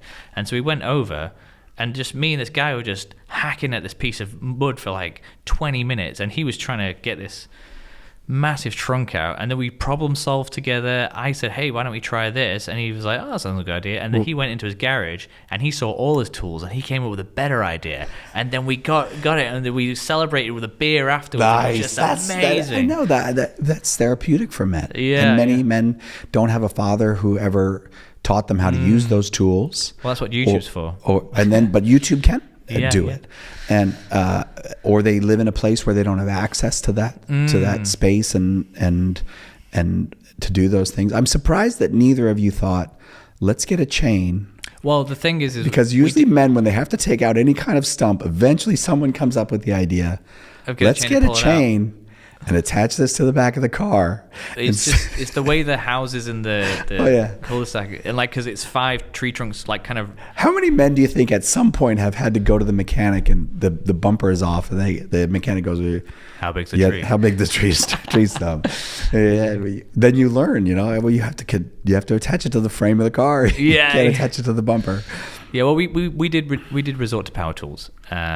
We did an axe for a while, and then I was like, "Why don't you use a drill?" And then he was like, "I've got a better tool, reciprocating saw." Yeah. So yeah, we got there. It's so cool when someone shows you how to use a tool too, that you didn't know that, because I did not know this, that there are these tools that are made of steel. Yeah. that are very heavy. It's like a steel bar. Yeah. And at the end of it is just a sharp blade. Yeah. And if you're having trouble digging, I'm into digging holes now. So I had to dig. If you're having trouble digging, don't just sit there killing yourself with a shovel and a pickaxe. Yeah. Get one of these heavy pieces and you just start literally spearing the earth. And then leaning it over and breaking it up. Yeah. And my brother showed me this. He goes, there's a tool for that, And I was like, get it. Get that tool. And now you feel so satisfied. Yeah. I know how to dig a hole even better than I knew how to dig a hole before. Yeah. Men, there's a tool for everything. Yeah. But yeah, I think, because when I first moved to New Zealand, I was a labourer. And that was very much a baptism of fire, because I, didn't have a dad growing up. My stepdad was around, but he got very annoyed with me very quickly, mainly because I'm a very annoying person. But we'll get into that later. And so I had never swung a hammer in my life. And then my father-in-law said, you're going to be a labourer for the Waikato Regional Council, and you're going to go work on farms and build fences, put up retaining walls, and clear streams. And I was like, I got nothing else to do. So I went there, and this guy, I feel so bad for him still. My old boss, he had no idea what he was letting himself in for. Because I think generally every Kiwi person, by the time they're 12, they've used a chainsaw, they've built a fence, they've constructed a house, they've reared animals, and I haven't done any of that. And so his perception of England was poor, and I was confirming everything that he'd ever thought. It's like, you people you're in the England, Englishman I expected. Yeah, you people in England, if there's a natural disaster, you'd all die because you don't know how to plant vegetables. That was his thing. Anyway, so yeah, I was baptized in the fire because I'm working in the New Zealand heat, and he's like, you need to dig this hole. And there's this pole that's like 4 meters long. And it's like 2/3 of this need to be underground so that it doesn't fall over. And he handed me a shovel and a spade that was much like the thing you did. And then he walked away. And I was like, and he's like, dig. And I was like, oh my gosh. Yeah. And I was like, then I dig the hole too big. And it's like, that's too big, because now we're going to have to fill it in more. So it needs to be this big. And it's like, but that big it's smaller than the shovel that I need to shovel the stuff out. How am I going to get down there? And mate, it's like, even though he wasn't doing it for a good for me, because he quite clearly hated me, it was a good for me, because it was just breaking me out of that softness and entering into this like masculine world that I'd needed to become a husband and a father eventually. But yeah, man, that was some time. Well, I have a son and I have nephews, and when you first give the boy the assignment of digging the hole, we're going to need a hole for this post or whatnot, I can 100% guarantee you he will not dig it deep enough. Right. Doesn't matter how many times you say, this hole for this post has to be 18 inches deep. How long is 18 inches? You draw it on a stick. You go to this line, put that stick in the hole. Yeah. And guaranteed that boy will not dig, because a 12-year-old boy thinks, I'm strong and I'm going to dig the earth is stronger than you are, kid. Yeah. And he's going to have the stick bent over a little bit, like angled in this way.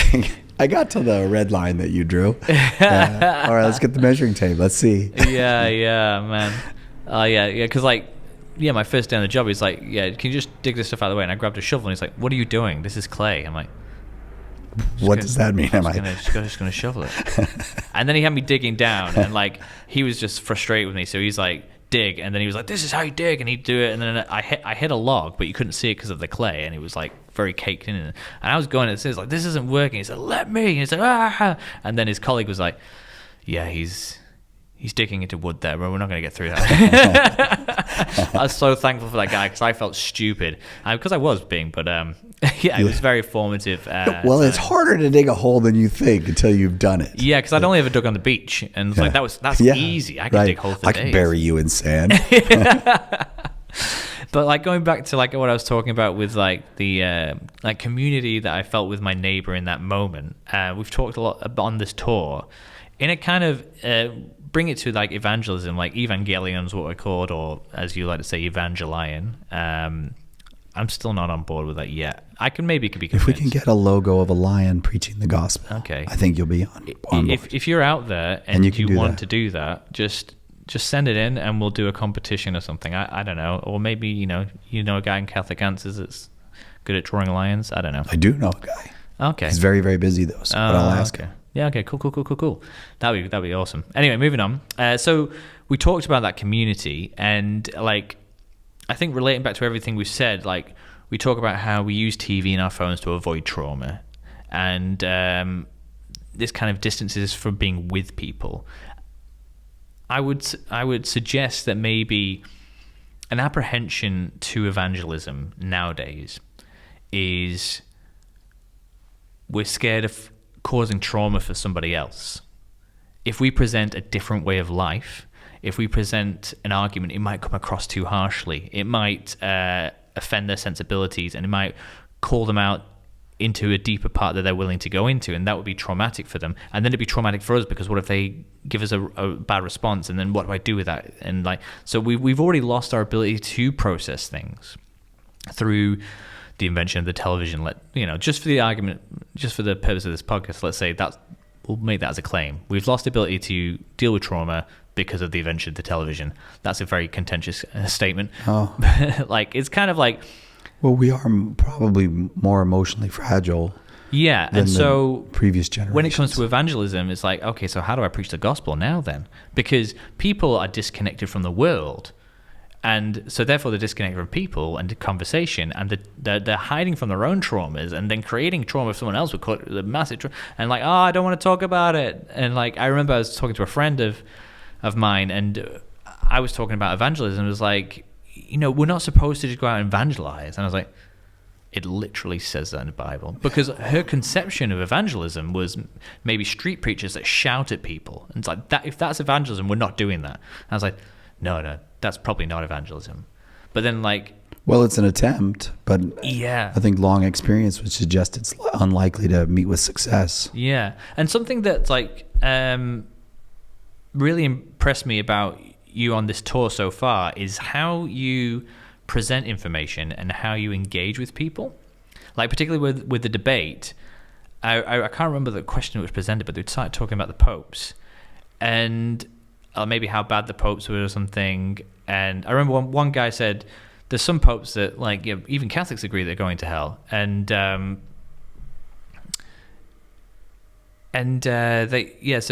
you was like, yeah, you're right. And like, I guess the initial reaction is like, well, you're going to agree that Catholicism is bad? That seems like a pretty counterintuitive move to do there. Oh, right. Yeah, and like, but you're just willing to engage with the whole, like the reality of the church. Everything is on fire. You're right, but that's not what we're talking about. And like you managed to do it in such a. I didn't remember that I had consigned any popes to hell. No, this is what a guy said, okay. And like you kind of agreed that like, yeah, popes have been bad, and no one. Oh, sure, we had terrible popes. Yeah, right. Well, I mean, I don't know. There is something that comes from the confidence. Having a confidence that the gospel is true. The church is really the instrument of Christ. It really is, under the. Or it really is the possessor of all the graces that the Holy Spirit gives. That it really is infallible in within the limits of the definition of its infallible authorities and all that. If you have that confidence, and somebody goes, the Catholic Church was responsible for the deaths of First Nation children in Canada, you go, yeah. When all the evidence points that the Catholic Church was responsible for the deaths, you go, what are you going to do? Go, well, you're only bringing up that because you don't want to talk about this. Okay, what are we going to do? Have competing atrocities? Like that's not a good strategy. Yeah. So, like if somebody says to me, well, you're not, are you an example of the Catholic faith? And I would say, yes. This is what happens to people. They become like me. When they're Catholic, well, you're not a very good example because you're a rude driver and you're okay. You're right. I should do better with all that. But that doesn't. None of that has any relevance for whether or not the faith is true. Mm-hmm. So I do think that there is a kind of argumentativeness where we're supposed to argue about everything. But I don't want to argue about everything. I want to get to the essential things. So if I concede now, and then you concede, as I did once, that the Catholic Church had killed these First Nation children, or had been responsible for the deaths and burials of these First Nation children in Canada. 6 months later, better reporting comes out, and it turns out there's no bodies in those graves. They never found not one. And you think, well, I mean, what I knew at the time was, it seemed obvious, but it is, I mean, I will bring that up the next time this conversation comes up, and go, this was important to you, that the Catholic Church has done this horrible thing. Well, what does that tell you about, say, the secular media that reported on this, and all the people who were outraged by it, and it wasn't true? Maybe we can have that conversation now, and hopefully that person won't be as defensive, because I wasn't defensive the first time. But I do think, I mean, the evangelization is not about winning arguments. Right. And I know that I am not a good person for winning arguments. I'm not a good person for winning arguments, because I don't remember facts very well on the fly. I don't have a good catalog system in my mind of where they are. So if I'm giving a talk, I can tell you that the beginning of the Reformation is 1517. But if I'm in an argument and someone says the Reformation started in 1589, and I'm like, well, that doesn't sound right to me, but I can't remember what day the Reformation is, because I'm in a fight right now, So I know my own limitations. So I just don't argue very much with people, because I'm not very good at it. And what I am really good at, and I know that I'm good at it, I don't have saying that I'm not a good arguer is not saying I don't think I have any talents. It's just saying I don't have that one. And what is a good talent that I have? Conversation. I'm really good at conversation with people. Well, I can remember facts during conversations. I can keep my composure. I can, So part of that is just acknowledging I'm not, if someone comes up to me in the street and wants to have a fight with me in the street, I'm literally going to try every possible strategy besides fighting that person before it comes to fighting, because I know I'm terrible at it. Right. Yeah. Not because, excluding whatever moral reasons there might be.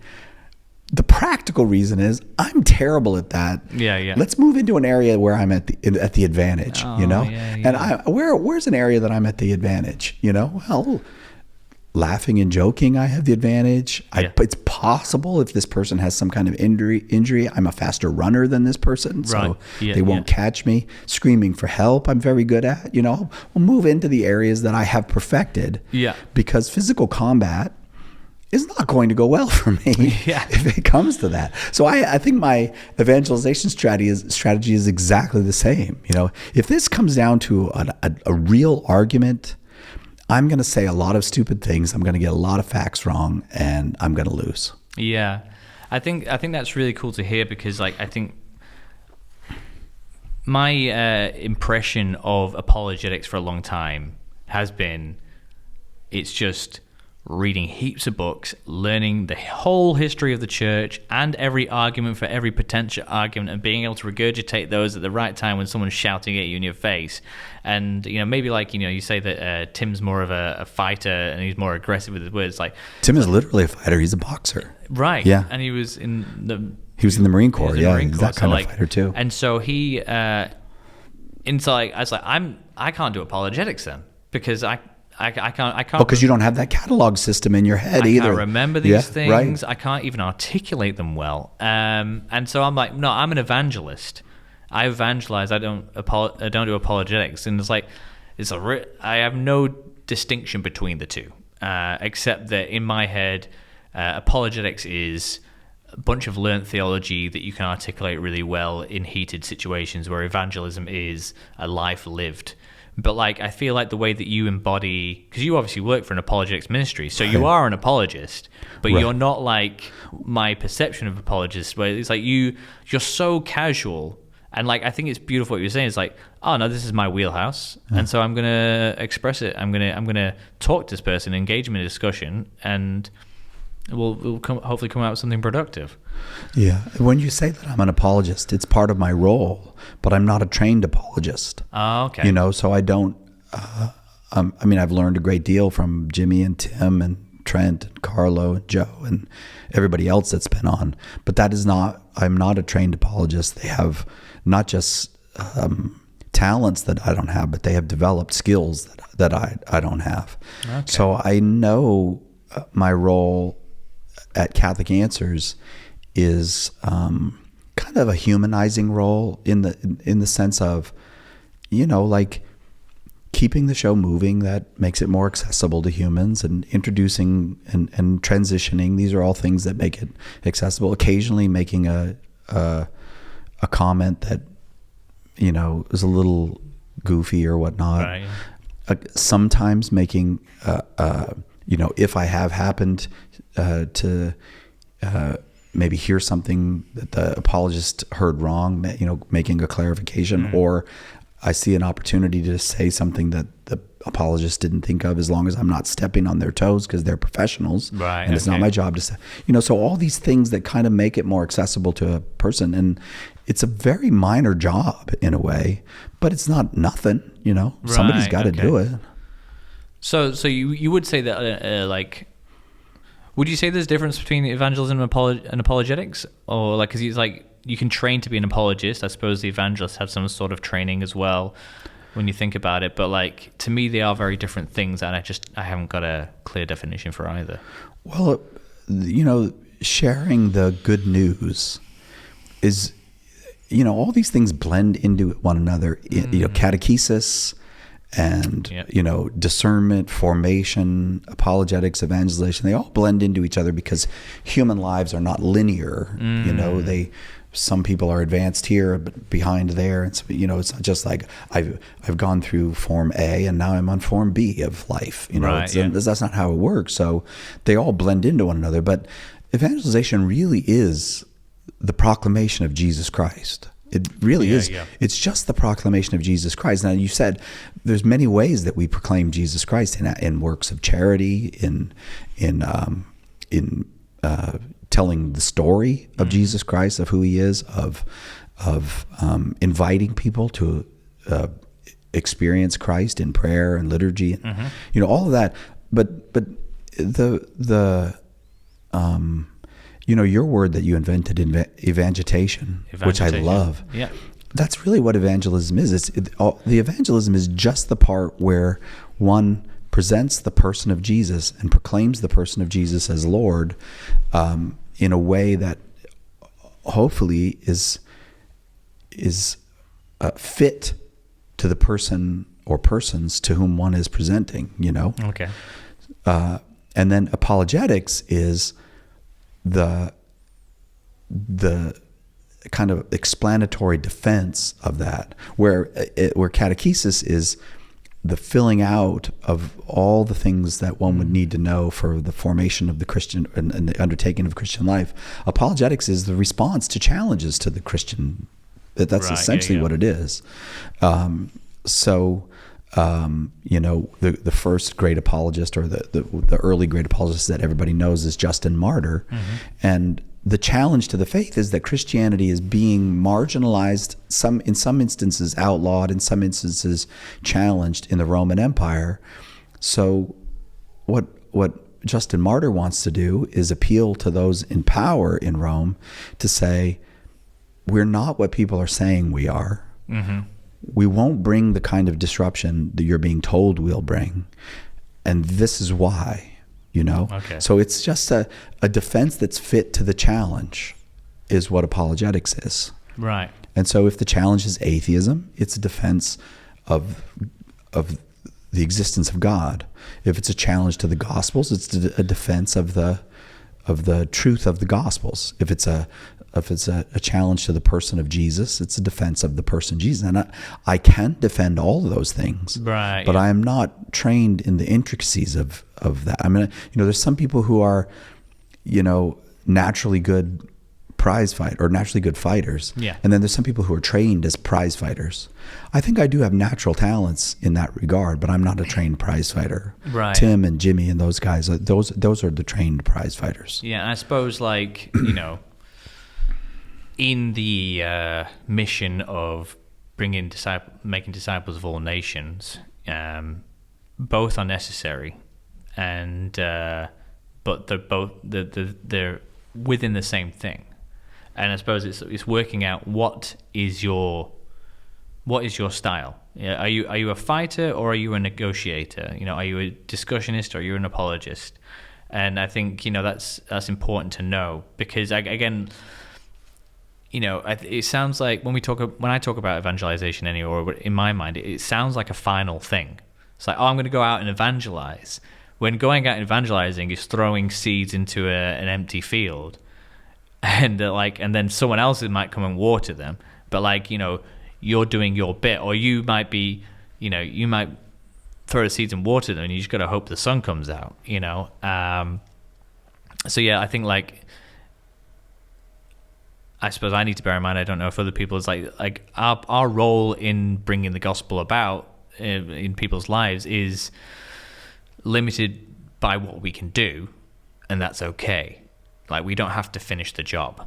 There's very few people. I think there might be 2 people I've ever met in my life that were, argued into Catholicism with. It's awfully rare, isn't it? Yeah, I can name 2 people. But people are argued out of obstacles. This is what I've come to appreciate, especially in these apologists, is that you may not argue a person into the faith. That's very rare, to argue a person into the faith. It happens, but very rarely.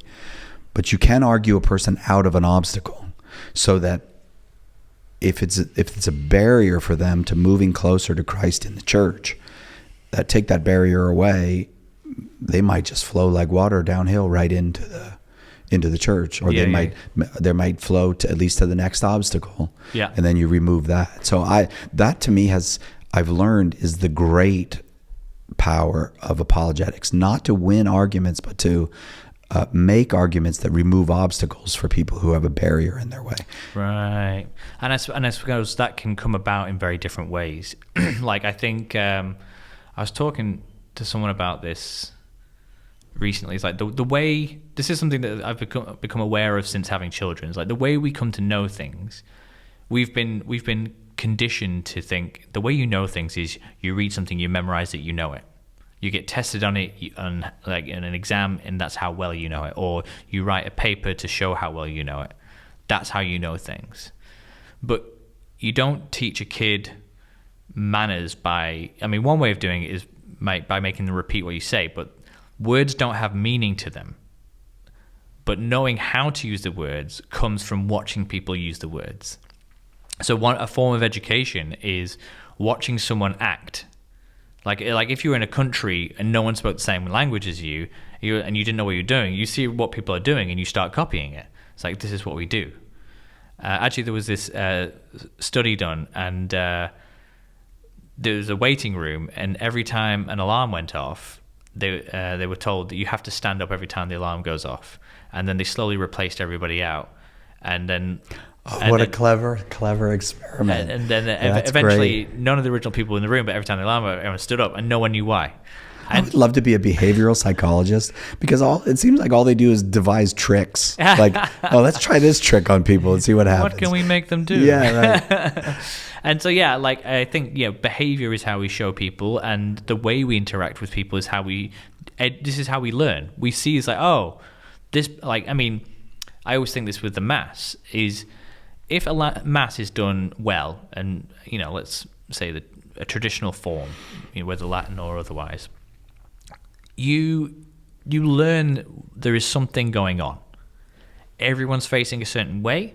This area of this building is decorated in a particular way. That table is decorated in a particular way, and these people, the only people allowed around that table are dressed in a certain way. When he does certain things, they do certain things. So it was like, okay, that guy seems important. What he's doing seems very special. There's lots of song and dance, incense and bells. It's like, okay, something we're learning. We might not be learning transubstantiation and hypostatic union and lots of these theological terms, which are very useful. But we are learning that over there, something special is happening.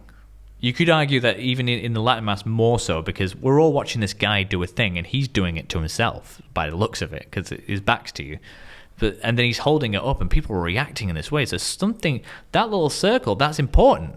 Yeah. And so even if you don't learn anything else, and you learn when to sit, kneel, and stand, and you don't know why you're doing it, you're learning that there's something important about these things, and there's a certain way to react to these things, and that can be a form of evangelization, I feel, because if you're going to if you're going about your life living in a Christian way, people say he's living his life in a different way, and I can see that. Well, hopefully, he's a happier person.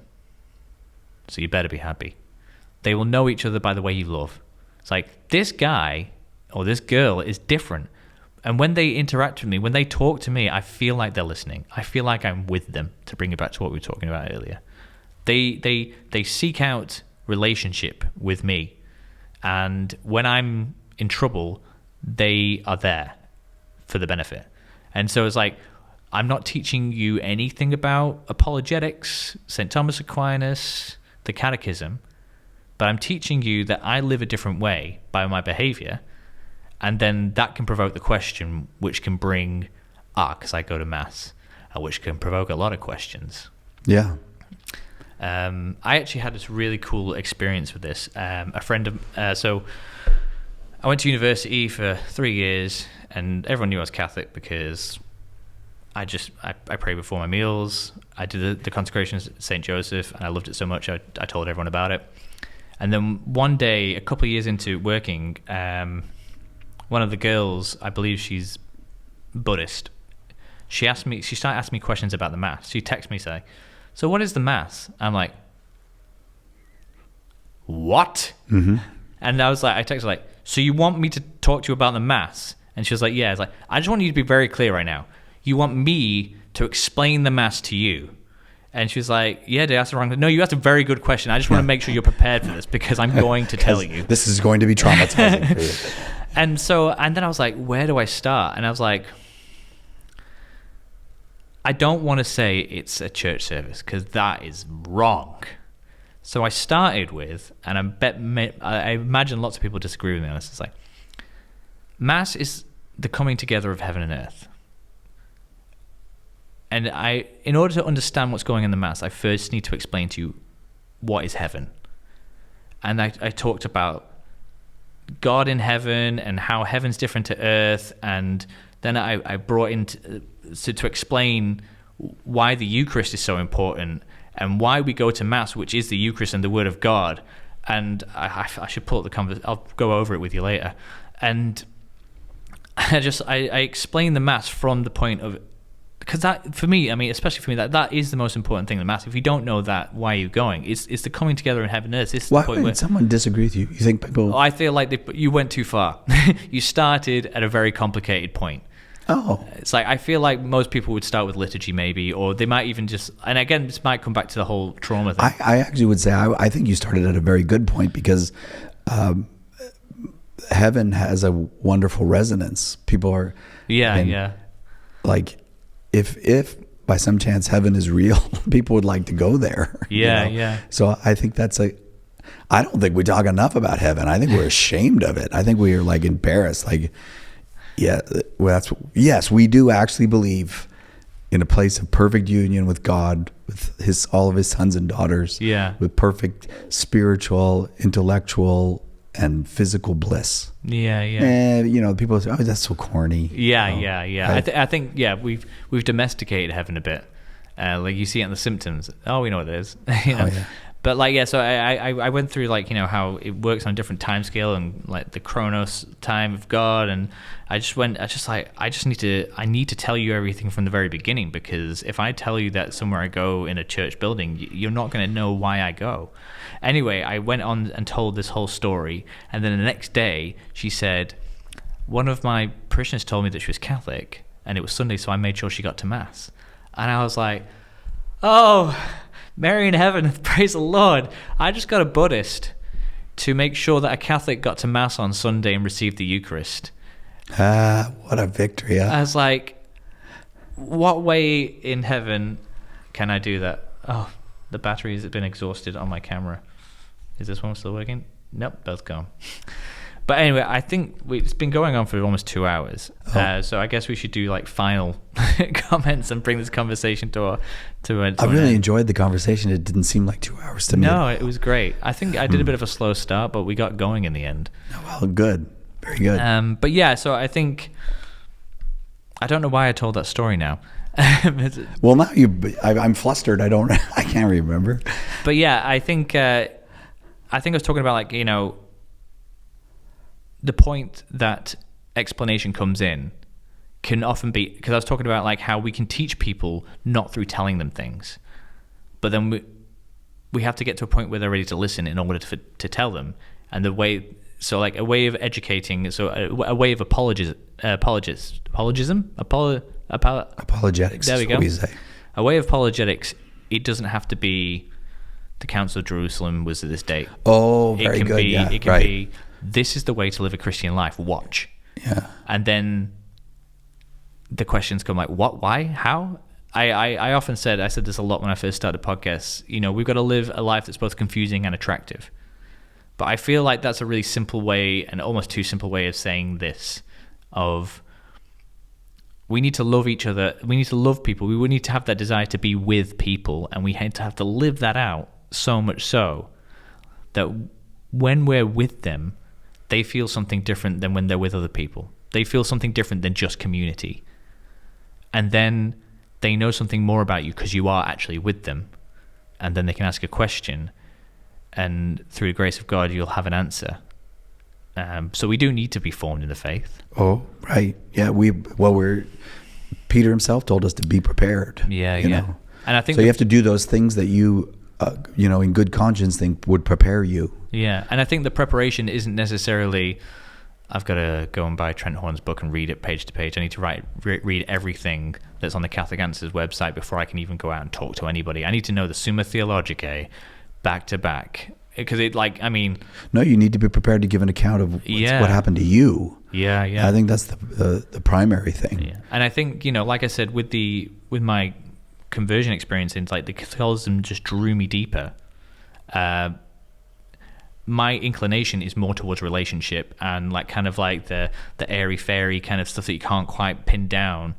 But then I found it coupled with theology and good apologetics, because then it means, I can now articulate that feeling I've got in a really cool way. And like, I think, you know, listening to the saints is this story about the saint, like Saint Therese of Lisieux, and being disarming in someone attacks you, crack a joke, make it a discussion. It doesn't have to be a battle. It can just be an act of love, a desire to be with someone, I guess. Yeah, that's right. And the fear of battle, I think, blinds us sometimes to the fact that most conversations with most people are not a battle. Most people are, and especially when you take an interest in their story, not just have your own agenda of, I've got these 7 points of evangelization I want to hit with, but you take an interest in them as a human being, because you'll learn amazing things. The person who says, I'm gay and there's no place for me in the church. Yeah. And you don't say, well, of course there's a place for you in the church. Let me tell you about these 12 encyclicals. But instead you say, well, how old were you when you realized that you were gay? How does that work? Explain. Wow. And then you let them tell you, because first of all, that's really interesting. We should all be taking an interest in each other more, and you'll find out you learn incredible things. But also in the telling of their story, then opportunities for relationship come, where you can go, oh yeah, I understand that, or no, I don't quite get that. Why would that be the case? And why did your parents react that way? What's the or I'm sorry, I didn't think that ministers spoke to people that way, and like that kind of thing. Yeah. But that for us, like normal average human beings who don't have some kind of evangelizing superpowers, which there are some people that seem to have those,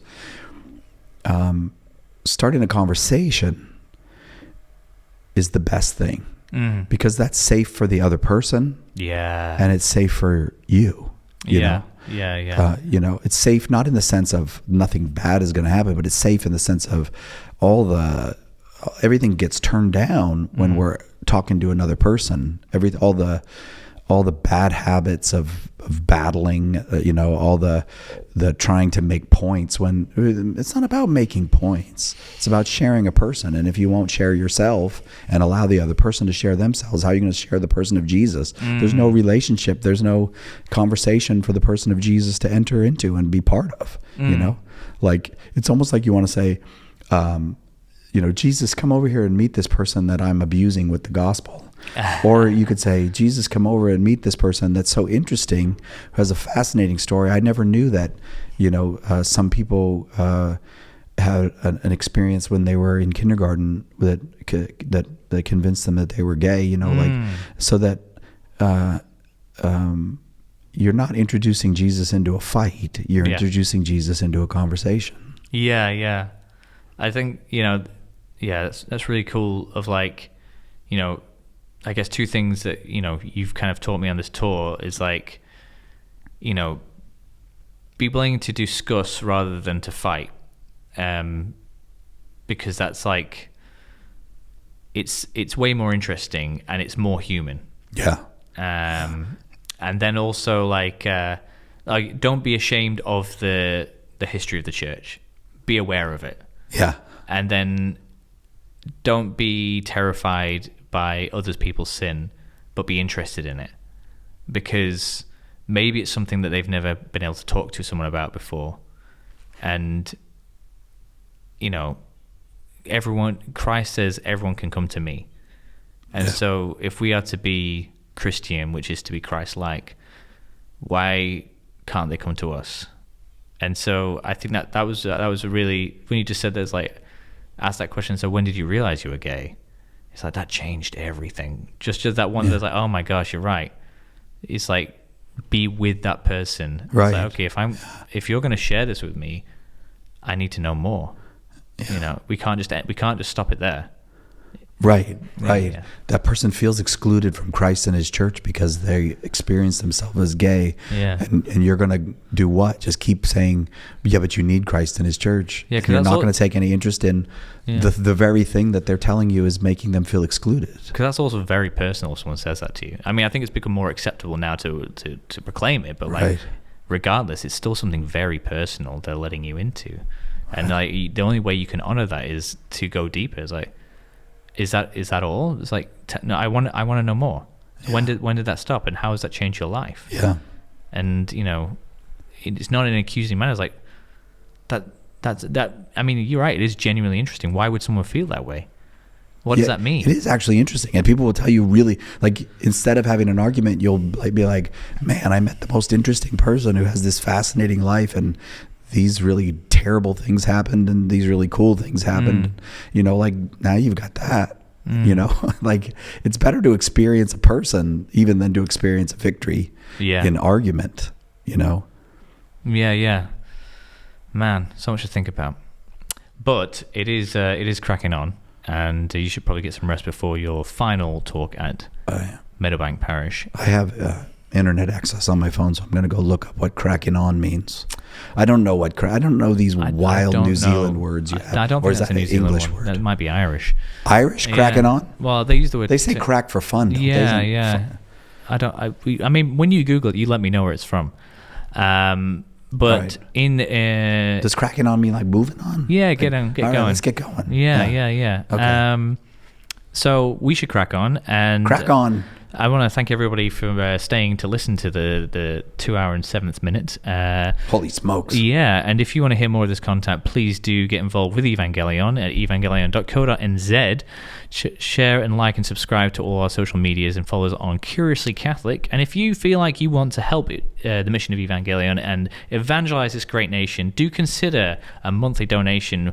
I've been talking about how it only costs $10,000 to run Evangelion, to improve Evangelion, and to do the most important thing, which we're trying to do, is get good evangelists out here. So if you want to join us in that mission, consider just giving a monthly donation. Anything is as low as you want or as much as you want, and go onto our webpage evangelion.co.nz, go on the support and scroll to the bottom and just donate, give some money, and of course, don't do that without some good prayer, and especially pray for me in this endeavor. So thank you all for joining us. Good night, good day, and God bless.